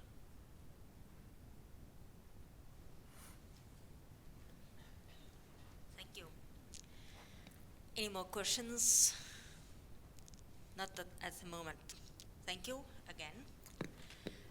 And I'm sorry to say, but Jeroen had to leave us now. He has next meeting. But if you have any questions to Chiron at the moment, not, then goodbye and thank you. Okay, let's move on. Next, I will give a floor to Ivo Volt, the main editor of University of Tartu Press and Association of European University Presses. European University Presses and Open Access. Thank you. Indeed, I'm wearing two hats today, and I must say I'm also very happy to do that. So I'm speaking on home ground as the editor-in-chief of the University of Tartu Press, and I'm also speaking as a vice chair of the Association of European University Presses. And I think that to speak about, to choose a topic, open access and European University Presses, one has to have this a bit wider hat on the head as well. So I'm actually going to use the opportunity and spend a few minutes on that organization, and then try to tie this and our local press to the wider issues of open access. So first of all, the main purpose of the AEUP, or the Association of European University Presses, is to support the relations between various European university presses, because these presses tend to be small ones, and they are not comparable to big players in the publishing business. So improve the communication, share the knowledge, to promote the distribution of knowledge, and also not only the knowledge to the wider public, but also knowledge within these publishers about the best practices of publishing, academic publishing.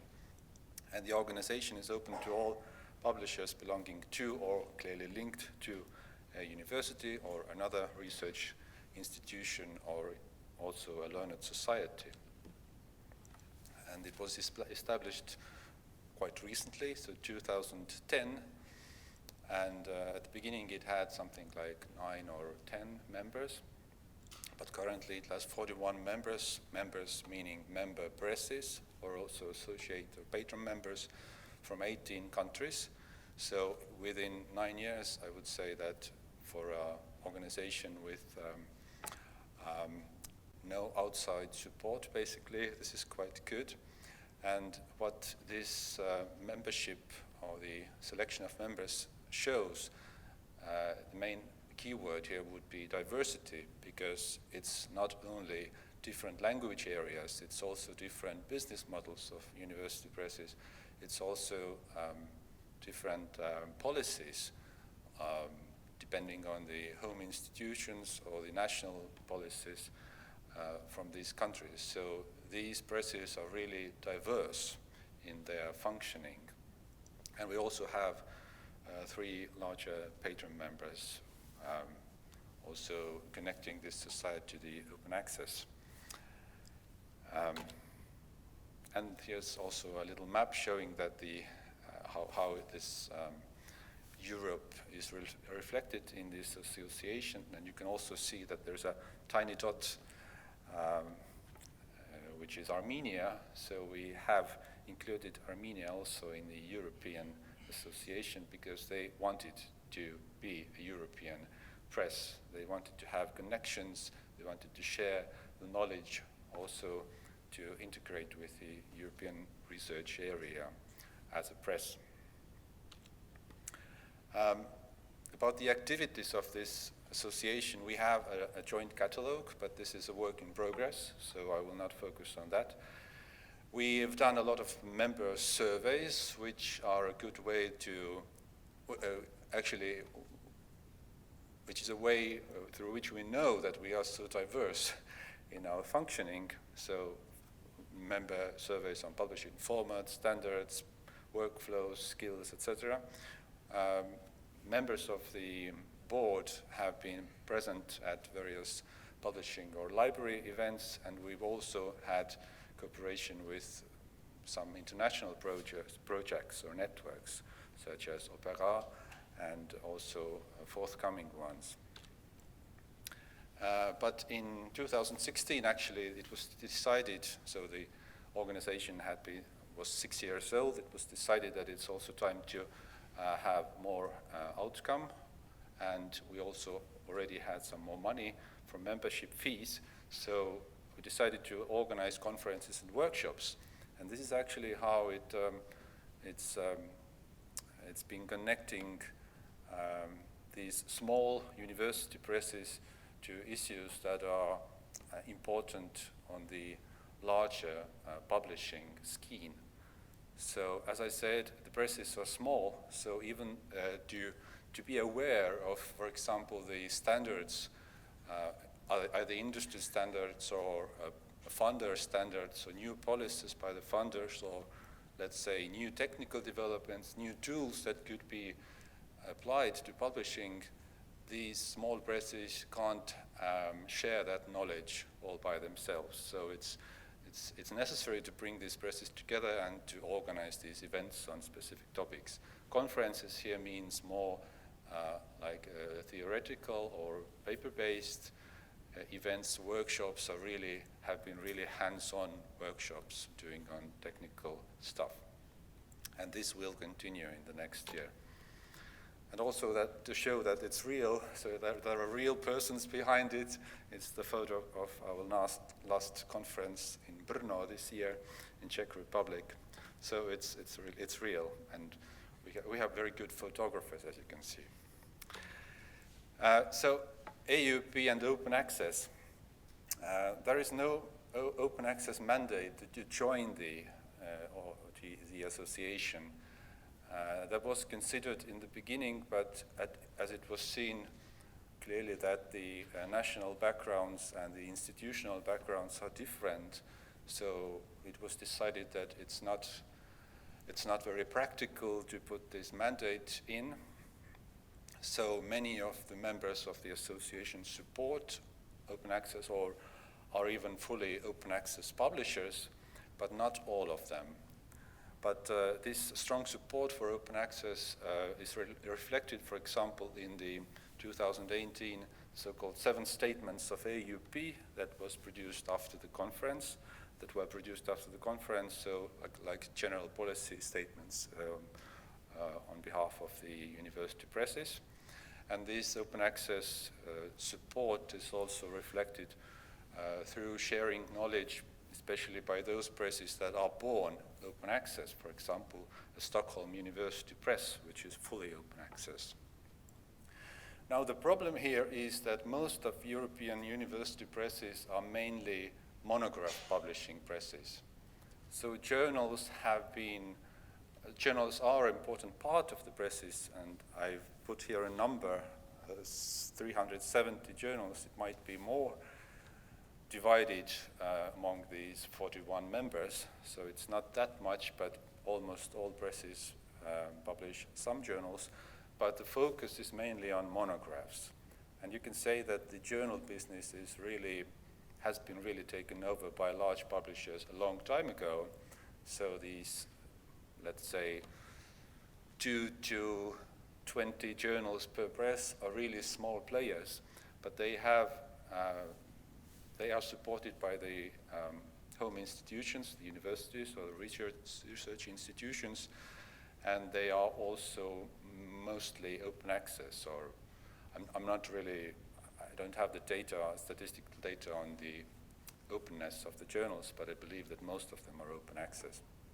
But the problem with the monograph publishers is that there are actually no national standards on open access monographs as yet.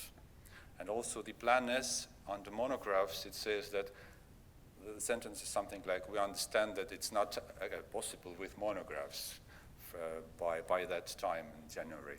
So as far as I know, there is no clear policy regarding the monographs published in open access. So this is one of the reasons why we do not have this kind of overall mandate or overall statement about the open access within the Association of European University Presses, because it's clearly a transition period. And I believe that the Plan S for monographs will be one of the topics of our 2020 Paris conference. So University of Tartu Press within this association and related to open access. We are an institutional press, so many of these presses, by the way, in the Association of European University Presses are library-based publishers. So the core, I would say, even especially in Germany, are small presses located within libraries, functioning within the library infrastructure. So at the University of Tartu, as of October this year, we are a publishing department of the university, not within the library. But for years, this open access has been declared as a priority by the publishing committee of the University of Tartu, which is responsible for allocating finances for journals and also other publications within the university, which means that starting 2013, all the 14 journals published either by the university press or in cooperation with some society have been open access, and they are actually they are the so-called diamond open access, which means that neither the reader nor the researcher pays to publish or to read, which means that the publication costs all come from the institution, from the central institution, or mainly the university, but also some other funding bodies. So there are no APCs, have never been, and it's the same for Estonian scholars and foreign scholars. So in that respect, University of Tartu journals differ from those of the Estonian Academy of Sciences. We treat everyone the same. The second point is the monographs, open access for monographs in Tartu. So this mainly covers the humanities and social sciences monographs, as the natural sciences do not basically publish anything in monograph format, but humanities and social sciences do that a lot. So we have been a member of the so-called OAPEN, or Open Access European Network, Open Access Publications or something like that. And also the Directory of Open Access Books, which is connected with OAPEN now through the OAB Foundation. So currently we have 24 open access titles in that database. Why so few, and what are the criteria for that selection it's a bit fuzzy, but I could say that it's mostly, first of all, it has to be humanities and social sciences. It has to be, for us as a press, it has to be paid upfront, which means that all the production costs and review costs and everything are covered by the programs. And it also, one of the criteria is also availability.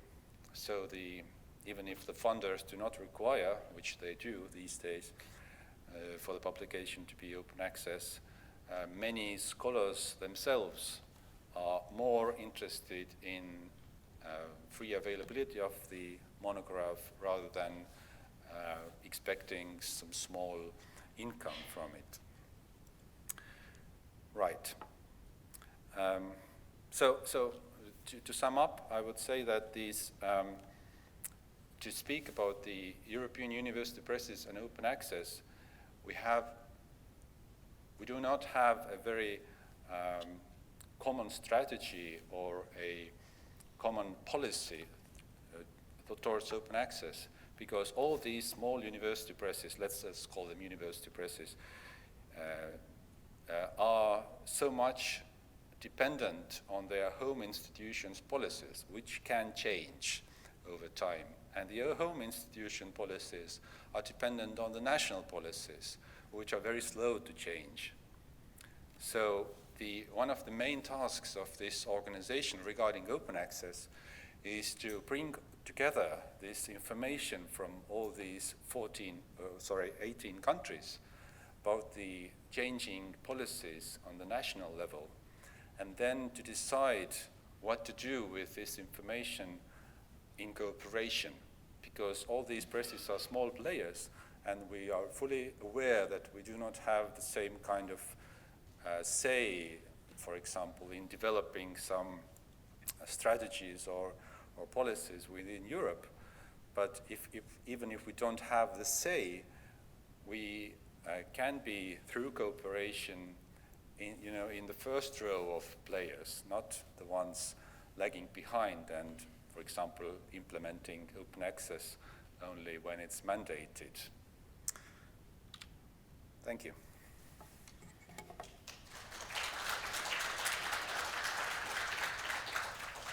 Thank you, Ivo. Any questions, comments? Everyone needs a break. Thank you, Ivo, again.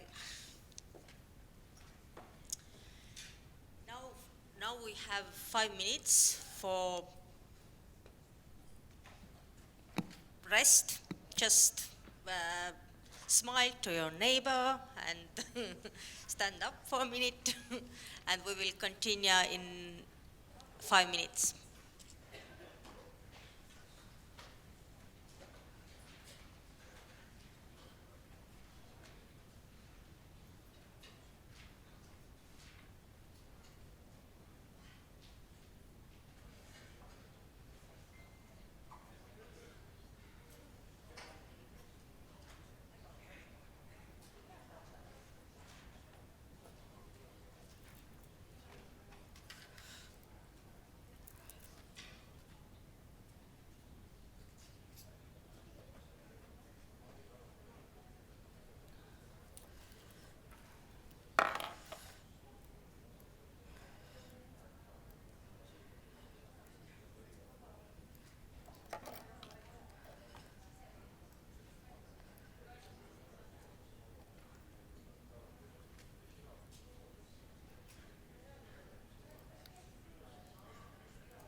Welcome back. We will continue with Ivo Weinberger from ORCID and the value of authenticated identities. Thank you very much. All right, let's jump straight in. So this is our vision. This is why we exist, so to say. We envision a world where all who participate in research, scholarship, and innovation are uniquely identified and connected to their contributions and affiliations across time, disciplines, and borders. That's what we strive for. So what is ORCID? I'm assuming many of you have heard about ORCID. Any of you have an ORCID ID? Some hands, all right, very good. It's for researchers and contributors, so not necessarily everyone needs one. So what is ORCID? First of all, we're an open non-profit organization. Internationally based, we don't have any office. It's 32 people right now across the world, from Costa Rica to the south of the Netherlands, where I'm based, working either from home or shared workspace, trying to further the mission of ORCID.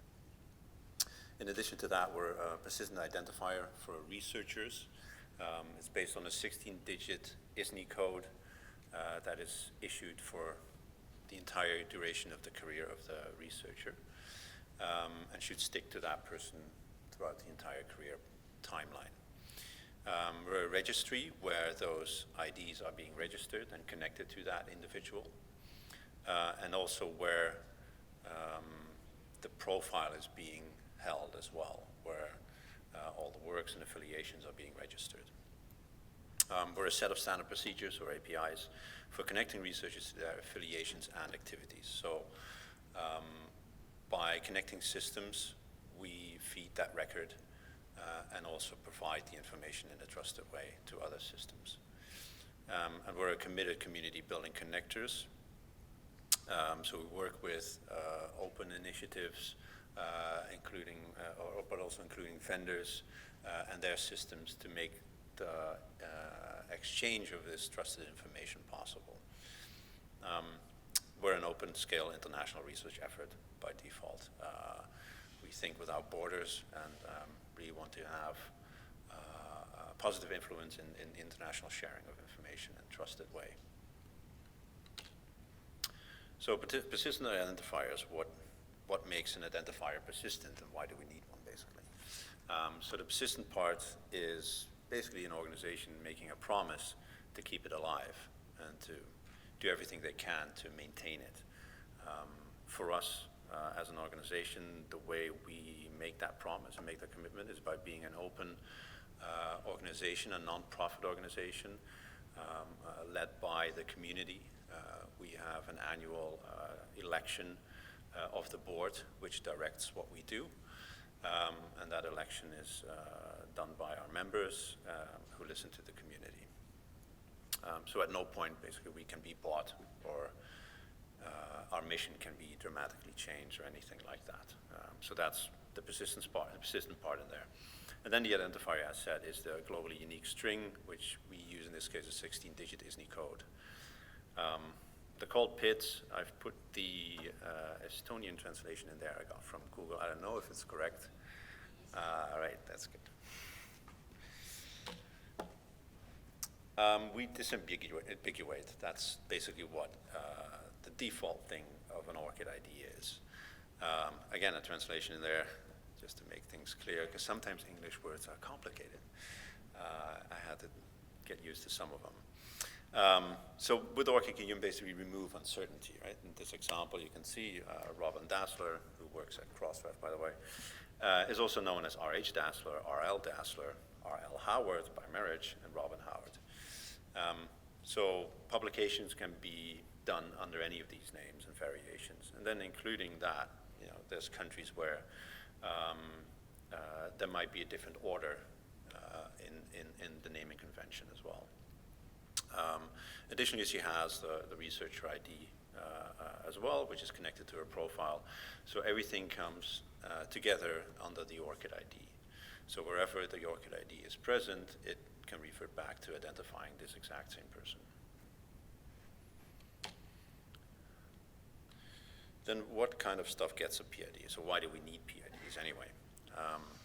Well, of course, we have journal articles. They can get a DOI, which is a PID by itself, through Crossref, for instance. Then we do the people part, because in PIDs and metadata, it's important to know the identity of people, places, and things. We do the people. Things are being done, as said, by Crossref and DataCite as well, for instance, with data software and any other research outputs they can assign DOIs to. And research organizations, for instance, through ROR, which uses the legal entity identifier, which in turn is managed by ISO organization. And then there are others that will undoubtedly come in the future as well, that need to get a certain type of persistent identifier. The ORCID community, right now, 1,096 organizational members, although I think we just maybe hit the 1,100 mark as of today, across 46 countries. Interestingly, for instance, we have our second member last week join in Iraq.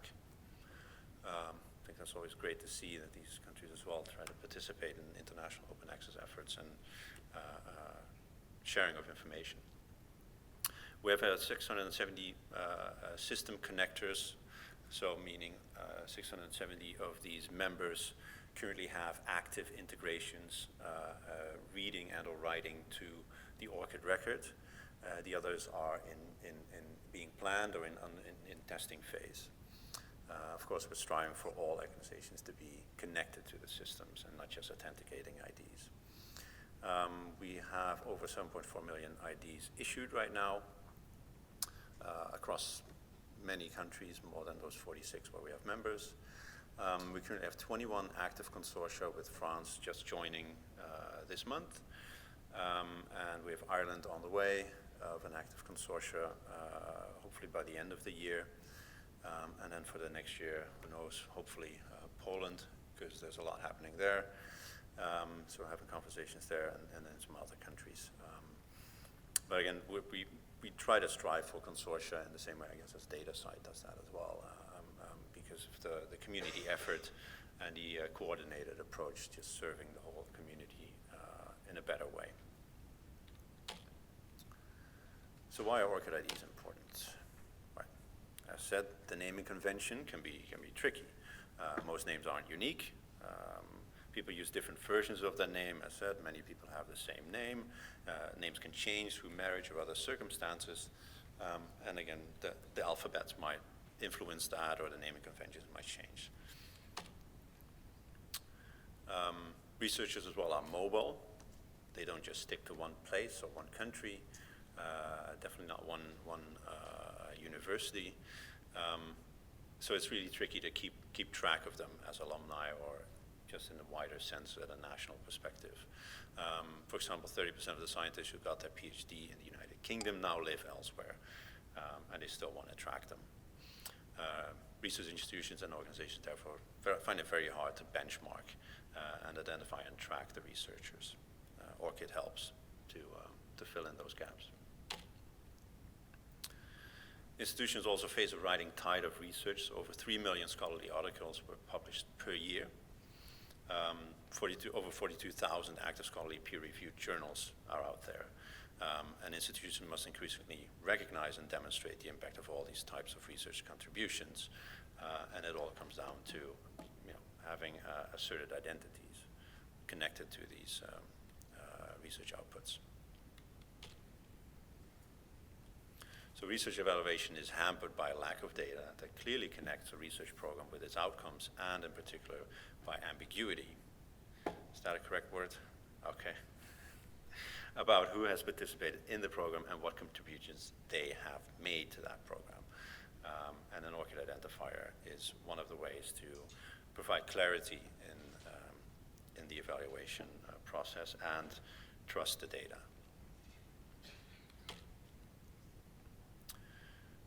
Manually making these connections is of course very label intensive.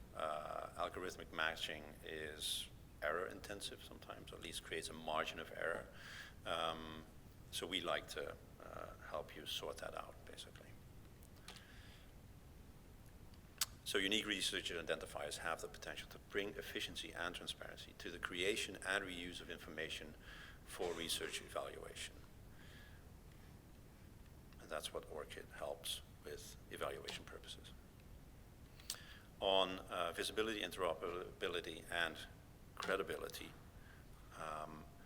this is the way we see how ORCID contributes to visibility of the researcher. Right? So you have a researcher that has an ORCID record, they manage it. Key part of ORCID is that the researcher remains in full control of the data and of who has access to that data. Right? So you can control visibility. You can see those settings. There's 3 settings, basically: public, trusted, or private.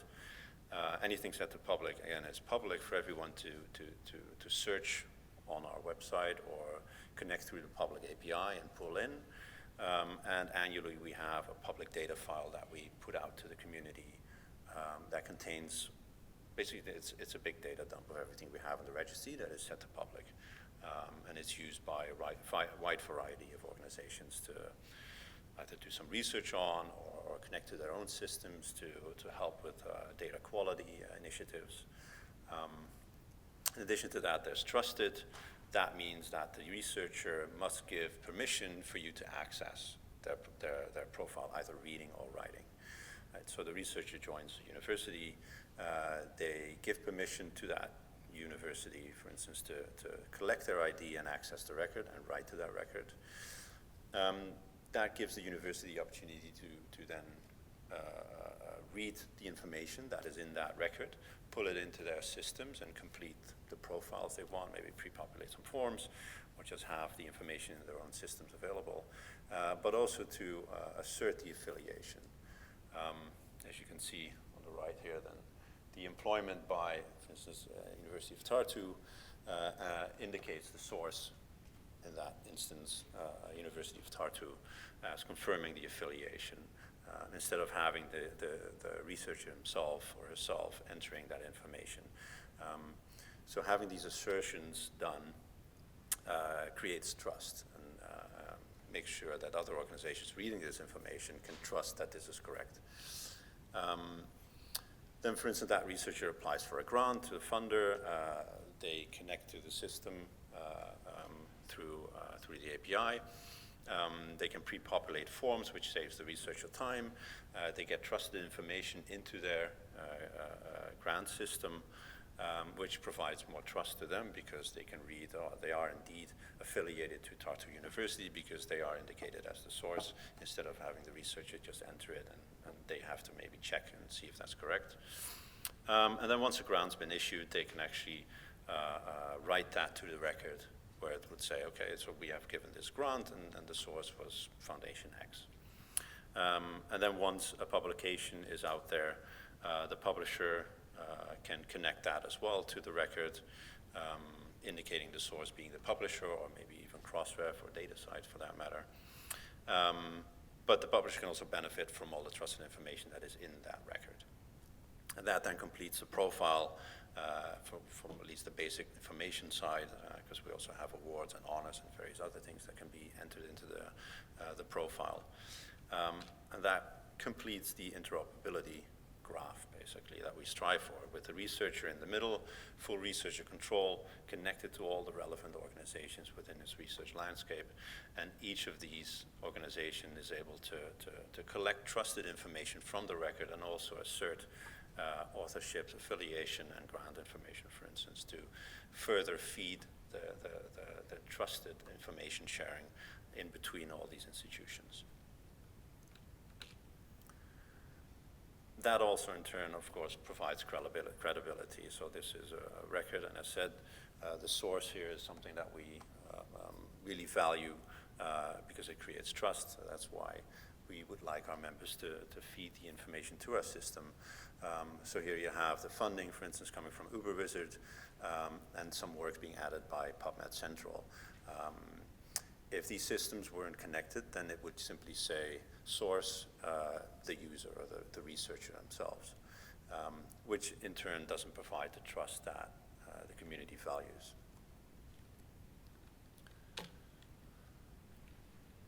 Research vision. To realize the open research vision, we expect every stakeholder to take action, basically. But what does it mean for an institution other than the added value to the research community?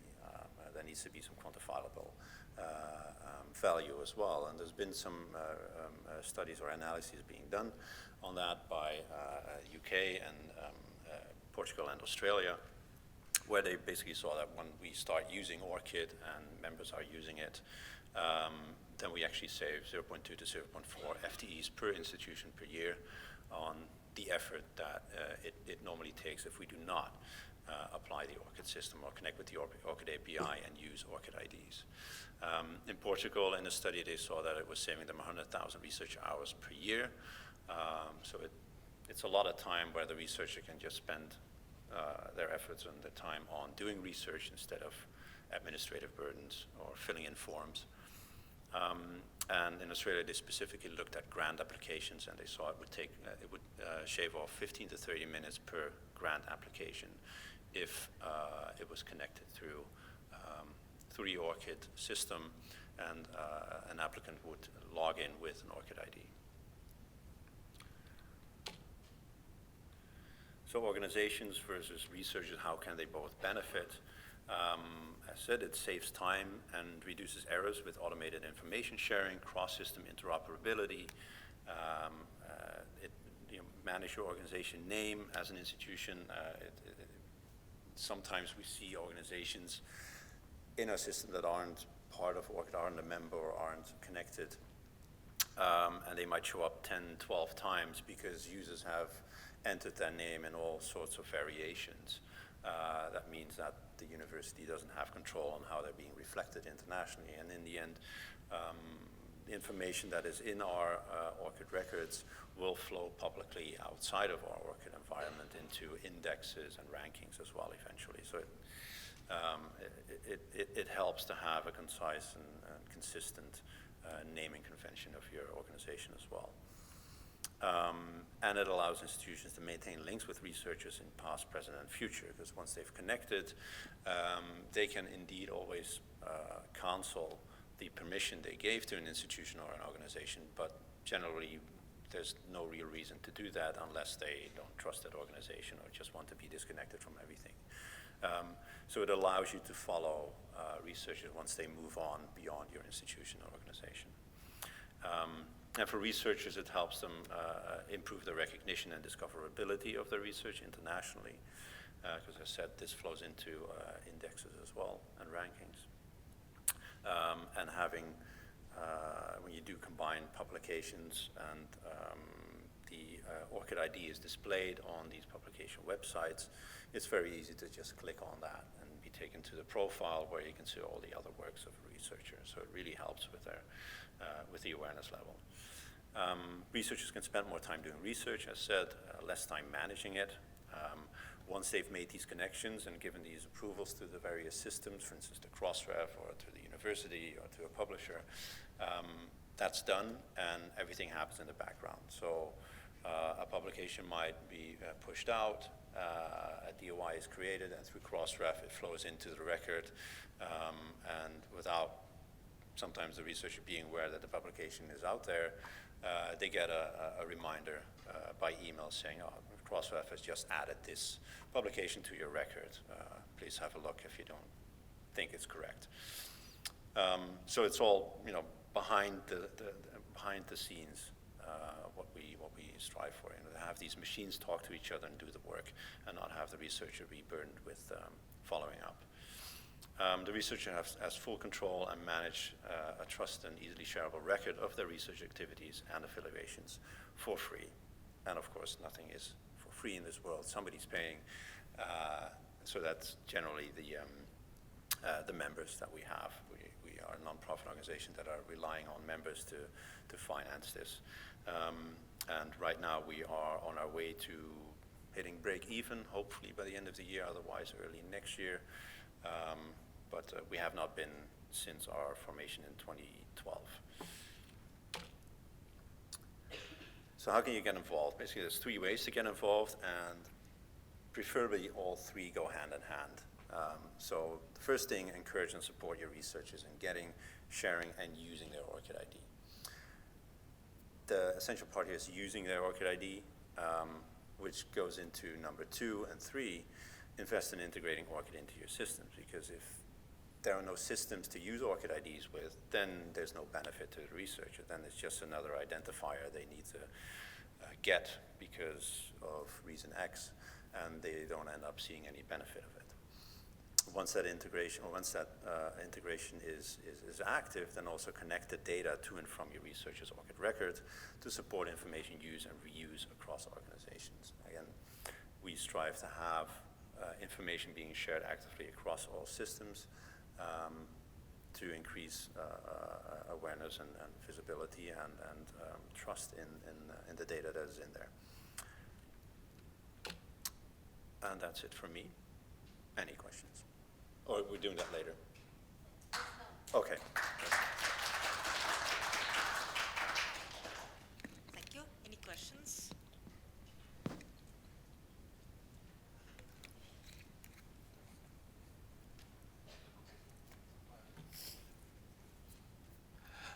Thank you. As I understand, the ORCID ID can be created only by the researcher, him or herself. Indeed. Right? Have you had experience of either funders or institutions or publishers mandating ORCID ID? Yes, so we're kind of neutral in whether or not it should be mandated. It's really up to either the organization or even at a national level. There are publishers that mandate it because it saves them time, and they, as said, trust information that flows through the system more than things that are manually entered. You also avoid typo mistakes and things like that. And there are indeed also funders that basically, some of them mandate it, say, okay, you can only apply if you have an ORCID ID. Some of them just make it difficult for you if you don't use it. And then there's others that really leave it up to you to do how to do it. So it's,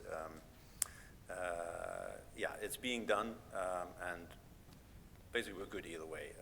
We feel that if you do mandate it, then there is a responsibility on you as an organization to make sure that things are done correctly and systems are connected correctly, instead of mandating an ORCID ID and then not doing anything with it. That's right. Thank you. I had actually identical question, but now I will make next based on first question.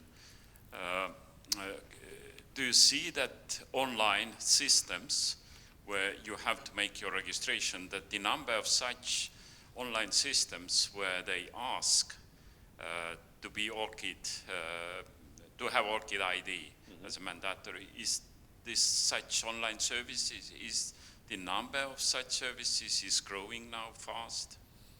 I wouldn't say fast. It is growing, definitely. There's also a part where we're seeing more usage of only using ORCID as a sign-in sometimes, where institutions say, well, I don't right now have the benefit to see the benefit there to integrate immediately. Let's start by using it as a sign-in, which can quickly lead into a form fill activity, so to say. So you can use ORCID in the same way, for instance, you use login with Google or Facebook, and that's what we see happen as well. Specifically in Germany, we've seen a lot of that. So there is an increase in usage like that, but I wouldn't say there's a fast adoption in making it mandatory. It's more about growing a set of choices. If I may add something, about this, in Poland, it's a legal regulation, so it's mandatory that everyone had to have the ORCID right now in the scientific community. So there is a regulation that says you need to create your ORCID ID profile.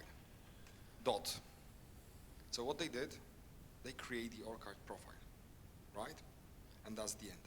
I checked the statistic, Ivo, and it's like 7.4, you said, million identifiers You Yes, said internationally, yes. 7 millions. Yes. Do you know Poland how has- many? I know how many. Can I say it? Yeah, go. Do you know how many has more than, how many is populated with the documents itself, has the papers? Yeah, 1.8. That's what I get from your website. Okay. So yeah, so I got a question actually about that. So the thing is, like, the people are creating the profiles. You said it, like, it's not the thing that we make them make a profile, set up the profile. We should make them, I mean, the community to populate, to maintain the profiles, like with the new publications, like to have something more than the name and the affiliation. Yeah. And my question is, because we're also struggling with that, to make people adding the publication, right? And I know there are some steps to make it automated. So when you see there is an identifier on the paper in the journal, so it will automatically go to the profile on the ORCID or Web of Science Publons profile. So my question is, are you considering that as any steps, how we can help the community to have it more automated, to have more the profiles be richer with more data? Well, I'm not sure how you mean considering, so, because we don't really have, we have influence by having conversations and trying to convince communities and organizations to use it. We don't create the tools to do it. We create the API access and the features, so to say. We maintain the registry, and we work with vendor systems and open source systems to create plugins to make it easier to integrate. Specifically for Poland, I think it's going to be mandatory per 2021, I believe. So you're in this transition period.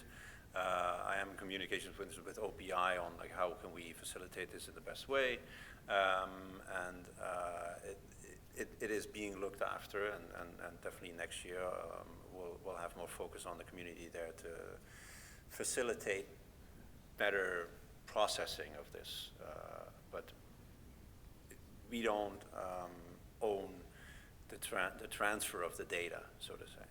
I was just sort of thinking about some kind of a technology. I know it's an open discussion at this stage, yes, because it's not happening, but maybe, I don't know, maybe you guys already are thinking about it, like to have it automated. So you see the name of a person and the paper, and it's some algorithm matches this with a person, and it can suggest. Okay, so Is this crawlers, your paper? Can you claim it? basically crawling the web to find these markers and then maybe put in recommendations. It's an option. I mean, that takes away a bit of the trusted aspect where the connection needs to be confirmed by the researcher. We can't just write to the record because we don't own the record. Maybe in future we can make recommendations. It could be an option, but that will have a certain margin of error. Because even now with connected systems, sometimes when they collect an ORCID ID and they don't do it in an authenticated way, meaning the user isn't logging in with their ORCID ID, but simply typing it into an empty field, you'll end up with, or somebody on the other side of the planet will end up with a publication on their record that isn't theirs because somebody made a typo. Those mistakes can then happen, and that's what we also try to avoid. Of course. So your recommendation is that researchers should import these publications themselves, right? So what is the way to do it? So so if you create a profile and you have a full history of publications and various things that you want to import, then indeed you can do that through the record. There's an add, just click Add Works, and you can use a search and link field, for instance, for things like Scopus, Crossref. Germany, there's a library, the National Library has built a search and link wizard. There's multiple of these integrations that you can then give permission to access your profile and read and write to your profile, and it will then populate a search for you and give you recommendations on which articles or works are out there that might belong to you, and you can then take them and import them. Sorry, just one more, the last question. So are you guys synchronizing, is ORCID synchronized with any other tools than Web of Science? Because I know with a Web of Science, it might be automatically synchronized. So yes.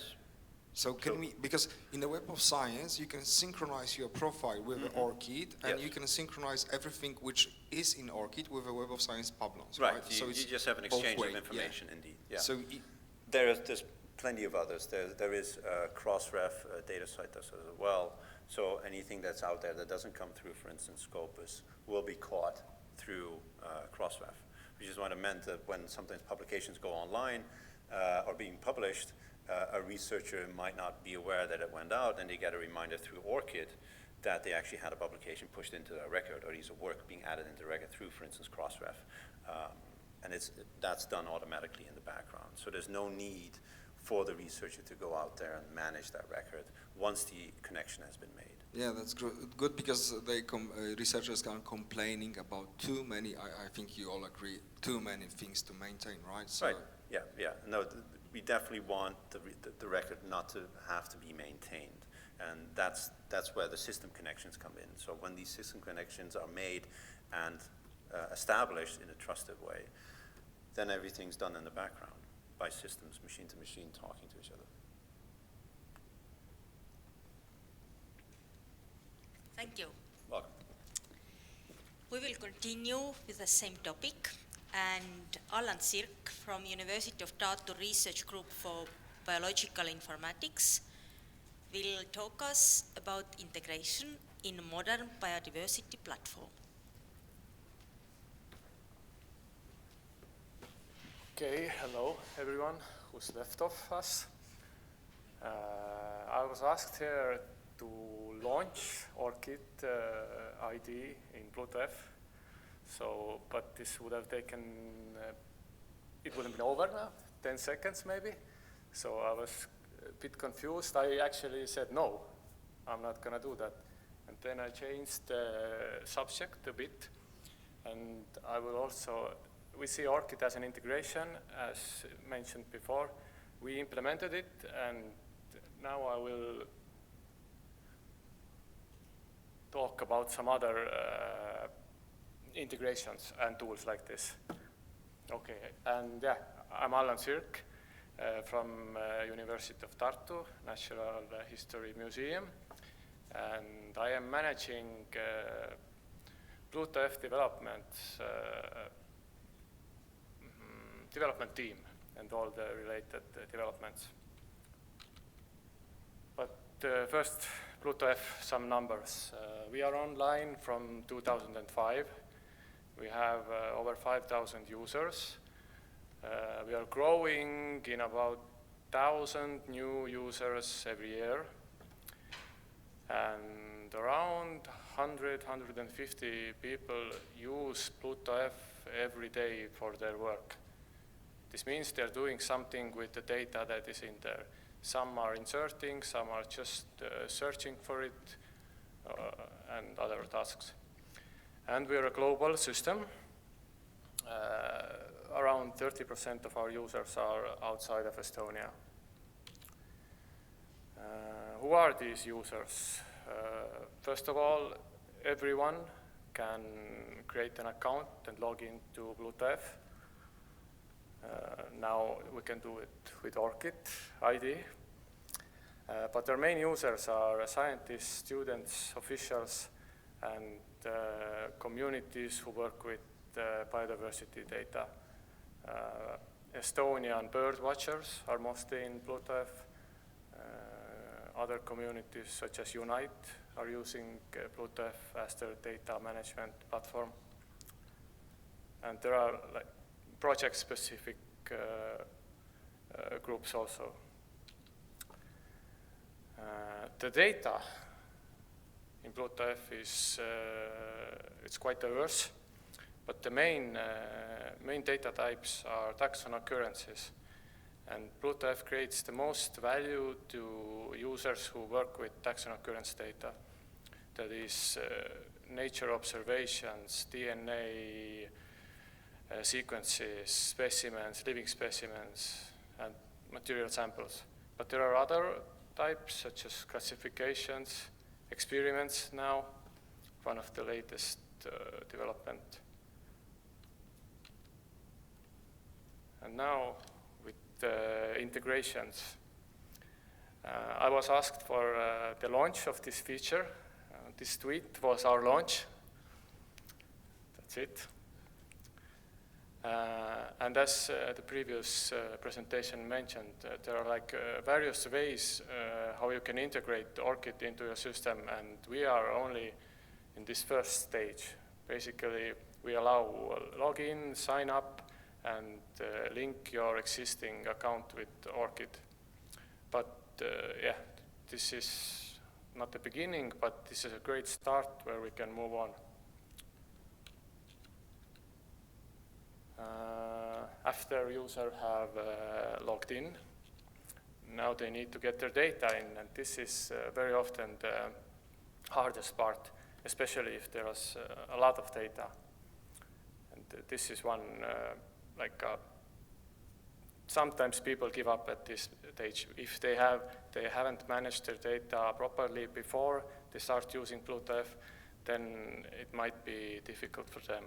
But yeah, we have created this tool where you create your own template, put in the data, and it can be imported quite easily. Another popular way to gather data is through mobile devices. It's very simple. Basically, you log in with your same BlueTF account, you gather your data, it is sent to BlueTF, and that is it. Now, I've listed 2 applications here because these are the most popular. There are others also which are not used that often. And there's a special group of these integrations for publishing. GBIF, I think no one hasn't mentioned today.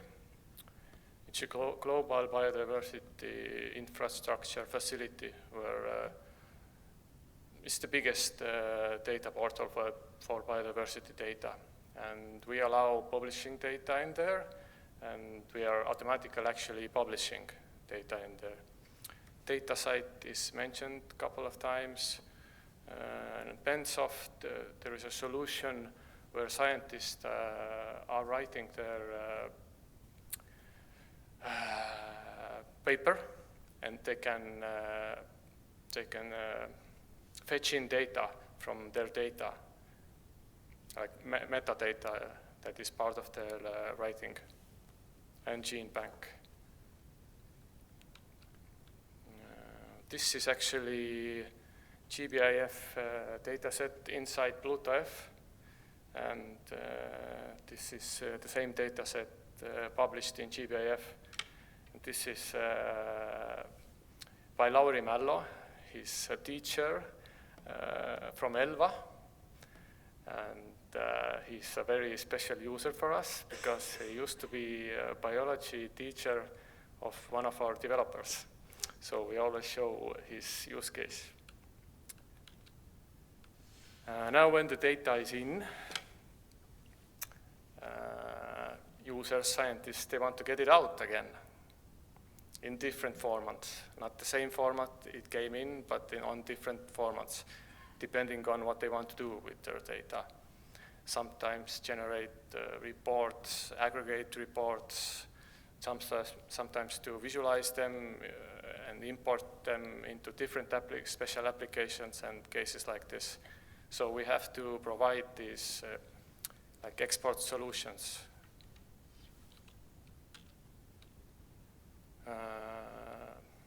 I don't know if you noticed, but there was like a flow of these integrations: log in, import your data, publish it, export it, and the last part is maybe like this sharing, public sharing, where people can see it without owning any account, and sharing them with different parties, like funders, project participants, and such. And I've listed some of the integrations, and there's a Unite also. But basically, what we have done is provided APIs for them, so they can do whatever they want or show their data how it's convenient for them. So this is also we kind of provide input for their integration. And that is it from me.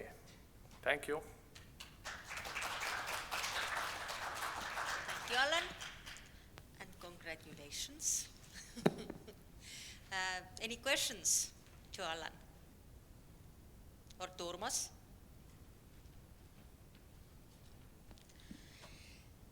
Then I thank you all for coming and for being with us today.